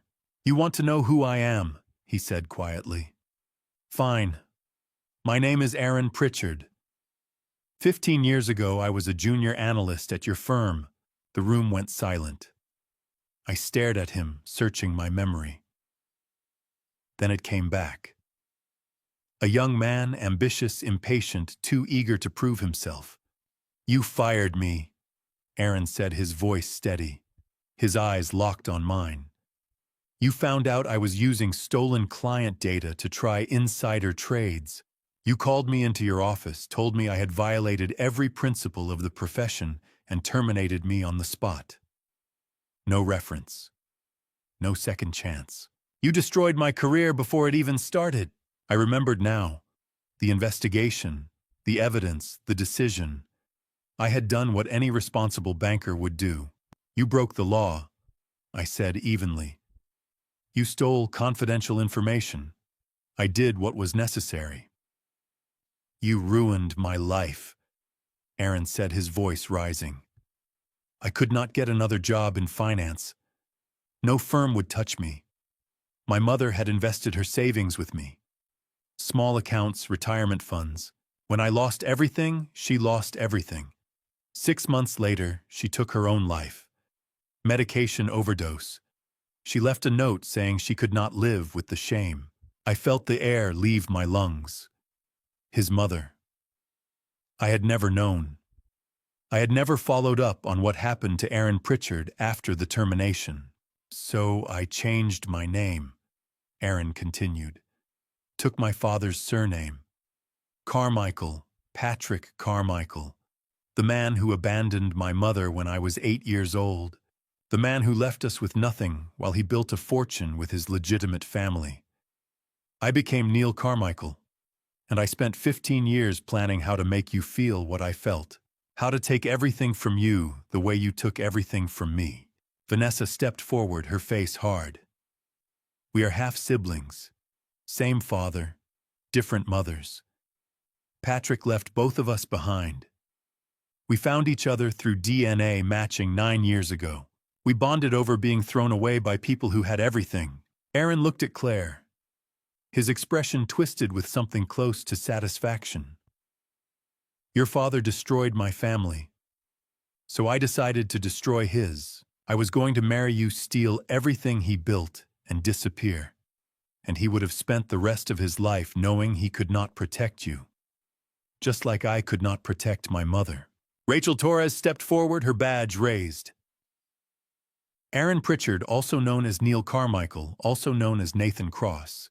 You are under arrest for conspiracy to commit wire fraud, identity theft, and attempted grand larceny. Vanessa Cole, you are under arrest as an accomplice to the same charges." 2 agents moved forward with handcuffs. Aaron did not resist. Vanessa said nothing. They were cuffed, read their rights, and led toward the door. Frank collected the evidence, the documents, the laptop, the trust modification forms. The recorder in my pocket had captured everything. It was over, but Aaron turned back as they reached the door. He looked at me, and for a moment the anger in his eyes shifted into something else. Something that looked almost like pity. "You think this ends here?" he said quietly. "You think I did all this alone?" I stepped closer. "What are you talking about? Ask yourself, Graham." Aaron said, his voice low enough that only I could hear. "Who gave me your daughter's schedule? Who told me about the engagement party 6 months in advance? Who told me about Kate's death, about the trust, about the exact structure of your assets? I am good, but I am not that good. Someone wanted this to happen. Someone gave me everything I needed." Rachel pulled him toward the hallway. "Move!" Aaron smiled. A cold, thin smile. "You caught me. Congratulations. But you have no idea who is really behind this." Then he was gone, led down the hallway by 2 agents, Vanessa silent beside him. The door closed behind them. I stood in the empty room, staring at the documents Frank was collecting, trying to process what Aaron had just said. Someone wanted this to happen. Someone had given him information he could not have obtained on his own. Claire stepped beside me, her hand on my arm. "Dad, what did he mean?" "I do not know," I said quietly. But even as I spoke, my mind was racing. The engagement party. 6 months in advance. Kate's death. The trust structure. Aaron had known too much. Far too much for someone working from the outside. Rachel returned, her expression grim. "We have them both in custody. They will be transported to the federal holding facility tonight. You did good work, Mr. Fletcher. This case is solid." He said someone gave him the information, I said. Someone inside. Rachel nodded slowly. "We will investigate. If there is an accomplice we have not identified, we will find them." But as I stood there watching Frank seal the evidence, watching Claire try to process everything she had just heard, I felt a cold certainty settle in my chest. Aaron Pritchard had spent 15 years planning revenge. But someone else had helped him. Someone who knew our family. Someone who had access to information that should have been private.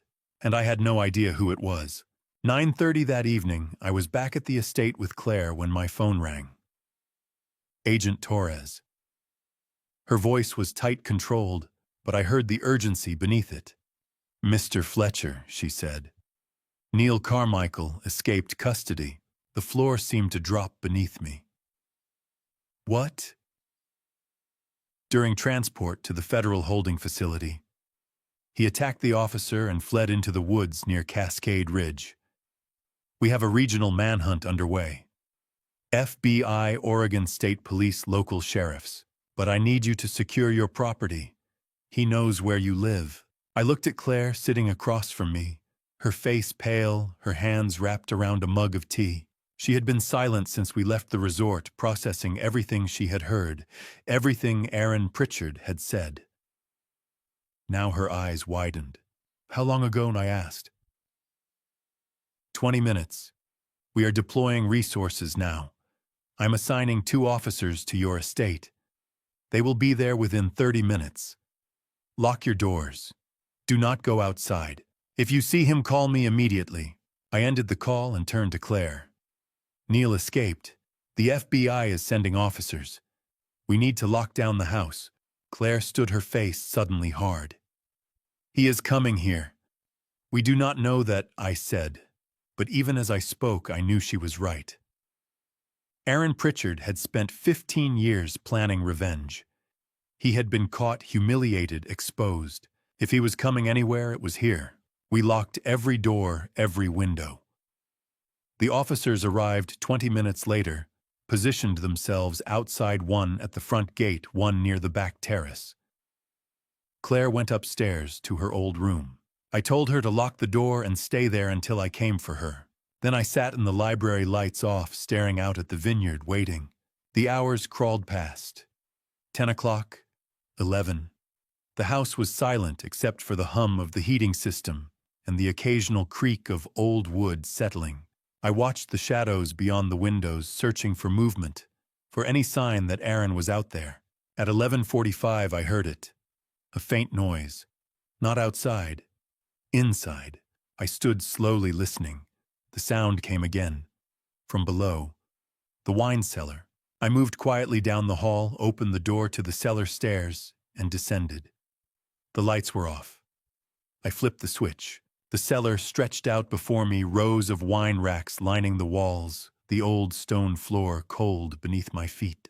At the far end, near the storage room where I kept estate files in a small safe, I saw movement. Aaron Pritchard stepped out from behind the racks. His shirt was torn. His face was scratched, streaked with dirt. His hands were shaking. He looked like a man who had run through miles of forest, with nothing but desperation driving him forward. "Stay back," he said, his voice hoarse. I did not move. "How did you get in?" "Basement window," he said. "Old latch, easy to break." I had forgotten about that window. It had been there for 40 years, original to the house, never updated. A gap in the security I had not considered. "The officers are outside," I said. "You will not get out of here." "I do not care," Aaron said, his voice cracking. "You destroyed my life. My mother is gone because of you. I deserve that money. I deserve something." "You deserve prison," I said evenly. "For what you tried to do. For what you did to Raymond Whitman, to Melissa Hartley, to my daughter." "Your daughter," Aaron spat. "Your perfect daughter with her perfect life and her perfect trust fund. You have no idea what it is like to lose everything. To watch your mother give up because she has nothing left. You made choices," I said. "You stole client data. You broke the law. I did what any responsible person would do." "You ruined me," Aaron shouted. He lunged toward the safe, his hands scrabbling at the lock. "I just need the access codes, the account numbers. I can still get out. I can still—" I moved before he could finish. 66 years old or not, I had spent a lifetime staying in shape, walking the vineyard, maintaining the estate. I grabbed his arm, twisted it behind his back, and shoved him hard against the stone wall. He struggled, but desperation had drained his strength. I held him there, my forearm across his shoulders, until I heard footsteps pounding down the stairs. The two officers burst into the cellar, weapons drawn. They pulled Aaron away from me, cuffed his hands behind his back, read him his rights for the second time that night. As they dragged him toward the stairs, Aaron twisted back toward me, his face contorted with rage and something else. Something that looked almost like triumph. "You think I am the only one," he shouted. "You think I did this alone? Dr. Brennan paid me $120,000 to destroy you. This was never just about money. This was never just about me. Someone wanted you to suffer, Graham. And they paid me to make it happen." The officers hauled him up the stairs. His voice echoed through the cellar, fading as they dragged him outside into the night, into a vehicle that would take him back to custody. I stood alone in the wine cellar, my hands shaking blood on my shirt from where Aaron's scratches had torn through the fabric. My chest hurt. My head pounded. Dr. Brennan, Kate's attending physician, had been Dr. Richard Brennan. He had signed her death certificate. He had been the one to tell me she was gone. And Aaron Pritchard had just said that Dr. Brennan had paid him $120,000 to destroy me. I heard Kate's voice as clearly as if she were standing beside me. "Trust, but verify. Always verify." I pulled out my phone, my hands still trembling, and typed into the search bar, "Dr. Richard Brennan, Brennan Industries." The results loaded, and I felt the ground shift beneath me one more time. Sunday morning, 6 o'clock. I sat in the library with Frank Dalton and Agent Rachel Torres, surrounded by financial records and hospital documents. trying to piece together the final layer of the conspiracy that had nearly destroyed my family. Frank spoke first. He had spent the night tracing wire transfers following digital trails through shell companies and offshore accounts. What he found was worse than I had imagined. Honor, Brennan Holdings, LLC, Frank said, sliding a printout across the desk. Registered in Delaware. 3 payments to Neil Carmichael over the past 3 years. $50,000 initially, then 2 additional payments of $35,000 each. Total $120,000. I stared at the document. The numbers matched exactly what Aaron Pritchard had said. Dr. Brennan paid me $120,000. Who owns the company? I asked. Patricia Brennan, Frank said. Wife of Thomas Brennan, CEO of Brennan Industries. The name hit me like a physical blow. Brennan Industries. I knew that name. 5 years ago, in 2019, my firm had led a restructuring deal that forced Brennan Industries into bankruptcy. It had been a difficult decision, but the company was insolvent, over-leveraged, bleeding cash. The restructuring had been necessary to protect creditors and employees, but it had cost the Brennan family an estimated $80 million. Dr. Richard Brennan, I said slowly. The physician who signed Kate's death certificate. He is Thomas Brennan's younger brother. Rachel Torres nodded. We confirmed it this morning. Richard Brennan is a cardiologist at the hospital where your wife passed. He had no financial involvement in Brennan Industries. He is a physician, but his brother Thomas lost everything when your firm restructured the company. I felt sick. Kate had been gone for 5 years, and the physician who signed her death certificate was the brother of a man who blamed me for destroying his family's fortune. Did they have access to Kate's medical records? I asked. Rachel's expression was grim. Neil Carmichael accessed hospital records 5 years ago using stolen credentials from a former IT contractor. We have confirmed that, but there is no evidence your wife's passing was anything other than natural. The autopsy, the medical examiner's report, everything points to a ruptured aneurysm. Dr. Richard Brennan did his job. He signed an accurate death certificate. But Neil used those records to study your vulnerabilities, to understand your family, to plan his approach. Thomas Brennan wanted revenge, I said quietly. He lost $80 million, so he hired Neil to destroy me. That is exactly what he did, Frank said. We traced the payments back to Patricia Brennan's personal accounts. She funded the shell company. Thomas coordinated with Neil. They gave him everything he needed. Claire's schedule, information about the engagement party, details about the trust structure. Neil could not have done this alone. The Brennans provided the intelligence. Rachel stood. FBI agents are raiding Brennan Industries headquarters right now. Thomas and Patricia Brennan will be arrested within the hour. Conspiracy to commit fraud. Wire fraud. We have the financial records. We have the payments. We have enough. What about Dr. Richard Brennan? I asked. We questioned him this morning, Rachel said. He had no knowledge of his brother's activities. He cooperated fully. He is devastated. He said he had not spoken to Thomas in over a year because of family disputes over the bankruptcy. He is clear. I nodded slowly. Dr. Richard Brennan was innocent. A physician who had done his job unaware that his brother was using that moment as a weapon. An hour later, I drove to the federal detention facility where Vanessa Cole was being held. Rachel had arranged the visit. I needed to understand the full picture. Vanessa sat across from me in a small, windowless room, her hands cuffed to the table, her face pale but composed. She looked older than 46, harder, like someone who had carried bitterness for so long, it had carved lines into her skin. Why did you do it? I asked. She looked at me for a long moment. Then she spoke, her voice flat, emotionless. Our father was Patrick Carmichael. He abandoned my mother when I was 6 years old. Then he abandoned Neil's mother when Neil was 8. Both of our mothers struggled. Mine passed away from health complications when I was 22. She worked 3 jobs. She never had anything.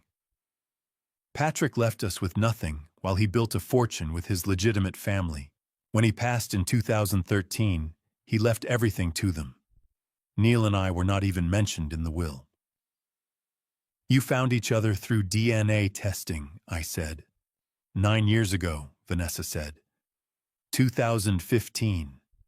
We bonded over being thrown away, over watching people who had everything while we had nothing.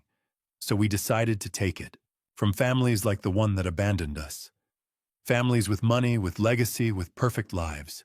You targeted innocent people, I said. Innocent! Vanessa laughed bitterly. Your family had $42 million. Raymond Whitman had millions. The Hartleys had 90 million. They never struggled. They never went without. They never watched their mothers work themselves into the ground for nothing. So you decided to destroy them. We decided to take what we were owed, Vanessa said. Neil hated you for firing him. I hated you because you represented everything we never had.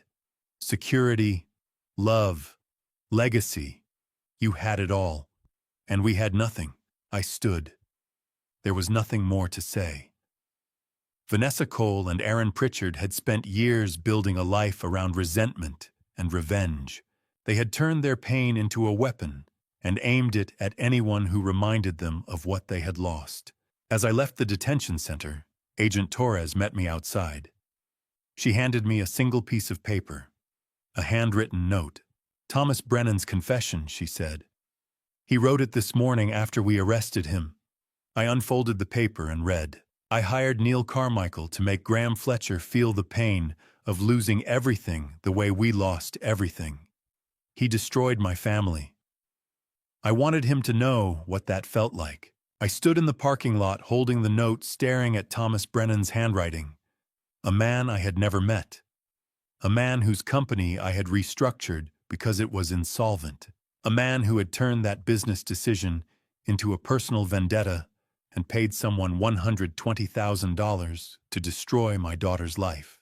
I whispered to the empty air, Kate, I am sorry. I should have seen this coming. But she was not there. She had not been there for 5 years, and I had to finish this alone. August 2025, 8 months after the arrests. I stood in the garden where Kate's chair had once been, looking out at the vineyard she had planted the rows of Pinot Noir she had chosen, because she believed they would produce our finest vintage. She had been right. The harvest that summer was the best we had ever seen. The legal outcomes had come in waves between March and July. Neil Carmichael, also known as Aaron Pritchard, was sentenced to 15 years in federal prison for fraud, identity theft, conspiracy, and assault on a law enforcement officer. Vanessa Cole received 8 years for conspiracy, fraud, and forgery.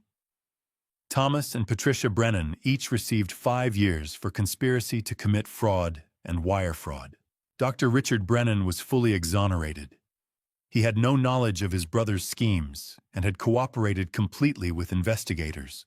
He sent me a private letter in April apologizing for his family's actions, expressing grief over what his brother had done.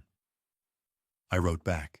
I told him he bore no responsibility for choices he had not made. In May, Allison Whitman called.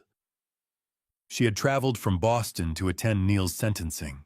She sat in the courtroom and watched the man who had destroyed her father finally face consequences for what he had done. Mr. Fletcher, she said, her voice steady and clear, you gave my father justice. I never thought I would see this day. Raymond Whitman's case had been reopened. Allison received partial restitution from the seized Brennan accounts. It would not bring her father back. But it was something, a recognition that what had been taken mattered. That he had mattered. Your father was a good man, I told her. He loved you, and he would be proud of the person you became. She thanked me. We promised to stay in touch.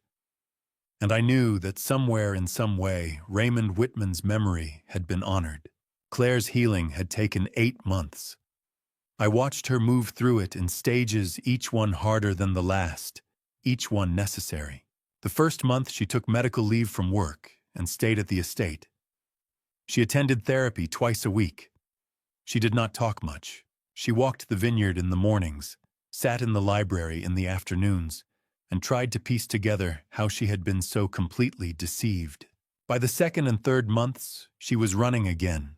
Early mornings through the vineyard trails, pushing herself until the physical exhaustion drowned out the noise in her head. She reconnected with Jessica Morrison and other friends she had pulled away from during the months with Nathan. She began to rebuild what had been fractured. In April, she returned to work part-time. She led a quality improvement project at the hospital, something she had wanted to do for years but had never found the time. She threw herself into it, and slowly, I saw her begin to believe in herself again. In May, she took a solo trip to Vancouver Island. She spent a week hiking, journaling, rediscovering what it meant to be alone without being lonely. When she came back, she looked lighter, more herself. By June, she was working full-time again.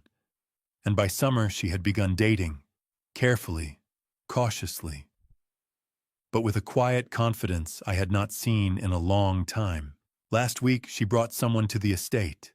His name was Michael, 36 years old, an environmental engineer working on watershed restoration projects in Oregon. He was thoughtful, quiet, genuine, in a way that felt effortless rather than performed. I had asked Frank Dalton quietly to verify his background. Old habits. Frank had called back within a day. Clean record, stable career, no red flags, everything checked out. But more than that, I watched the way Michael listened to Claire. The way he asked questions without trying to steer the answers. The way he laughed at her jokes without trying to outshine her. He had the qualities Neil Carmichael had only pretended to possess. Patience, honesty, humility. Claire caught me watching them during lunch. She smiled, squeezed my hand, and said, "I'm okay, Dad. I really am." And I believed her. I had kept both of Kate's promises. I had stopped working 7 days a week. I retired fully in June, handed over my remaining consulting contracts, and walked away from a career I had built over 38 years. And I had trusted, but verified. I had listened to my instincts, investigated when something felt wrong, and protected my daughter when she needed me most. The lesson was not cynicism, it was discernment. Love and trust are not weaknesses, but they must be protected by vigilance, by paying attention, by refusing to ignore the quiet warnings that instinct provides. Neil Carmichael had destroyed lives. Raymond Whitman, his own mother, Melissa Hartley, and he had tried to destroy Claire. The Brennans had destroyed their own legacy in pursuit of revenge. All of it, every bit of it, because people chose bitterness over healing, retaliation over forgiveness. But we had chosen differently. We had chosen to protect what mattered. And that had made all the difference. That evening, I walked through the vineyard at sunset. The light turned the hills gold, the grapevines deep green, the sky the color of plum. I walked the rows Kate had planted, the Pinot Noir she had chosen, because she believed it would be the best we ever grew. Claire joined me halfway through the walk. She slipped her arm through mine and told me Michael would be coming for dinner next weekend. A family dinner. She wanted me to get to know him better. I smiled. I told her I looked forward to it. And I meant it. This time I would not need to investigate, but I would still pay attention. Because that is what love requires. We reached the spot where Kate's chair had once stood, the place where she used to sit on Sunday mornings with a blanket and a book watching the vineyard grow. I sat down on the stone wall, looked out at the land we had built together, and closed my eyes. I heard her voice one last time. Clear, calm. Kate, you kept your promise, now rest. I opened my eyes. Claire was walking back toward the house, her phone pressed to her ear, laughing at something Michael had said. The light caught her hair, turned it gold, and for a moment she looked exactly like her mother. I whispered to the empty garden. Thank you, Kate. I kept them both. If you've stayed with me through this entire family story, I want to leave you with something my late wife Kate tried to teach me, and something I learned the hard way. God gives us instincts for a reason. That quiet voice that whispers when something feels wrong. Listen to it. I spent months ignoring mine because I didn't want to seem controlling, didn't want to ruin my daughter's happiness. But dad revenge isn't about being paranoid. It's about being present. It's about protecting the people you love without apology. This family story taught me that love and vigilance are not opposites. They are partners. You can trust deeply and still verify carefully. You can welcome people into your life and still pay attention to the details that don't add up. Don't make the mistake I almost made waiting too long to act on what you already know. To every parent watching, your children need you to be both kind and discerning. Dad revenge in the end is simply this: refusing to let someone destroy what you've built, what you've promised to protect. It's not about control, it's about courage. Sometimes dad revenge means standing guard over your family's future, even when the threat wears a perfect smile. And to the Allison Whitmans of the world still searching for justice, your fight matters. Your father's memory matters. Keep going. If this family story resonated with you, please leave a comment below sharing your thoughts. Have you ever had to trust your instincts when everyone else told you to ignore them? Subscribe to this channel for more stories that matter, and share this with someone who needs to hear it. Your engagement helps these lessons reach the families who need them most. Thank you for listening all the way to the end. I'm grateful you were here. A final note: this narrative contains fictionalized elements crafted for educational purposes. If this content doesn't suit your preferences, please feel free to explore other stories that better align with your interests.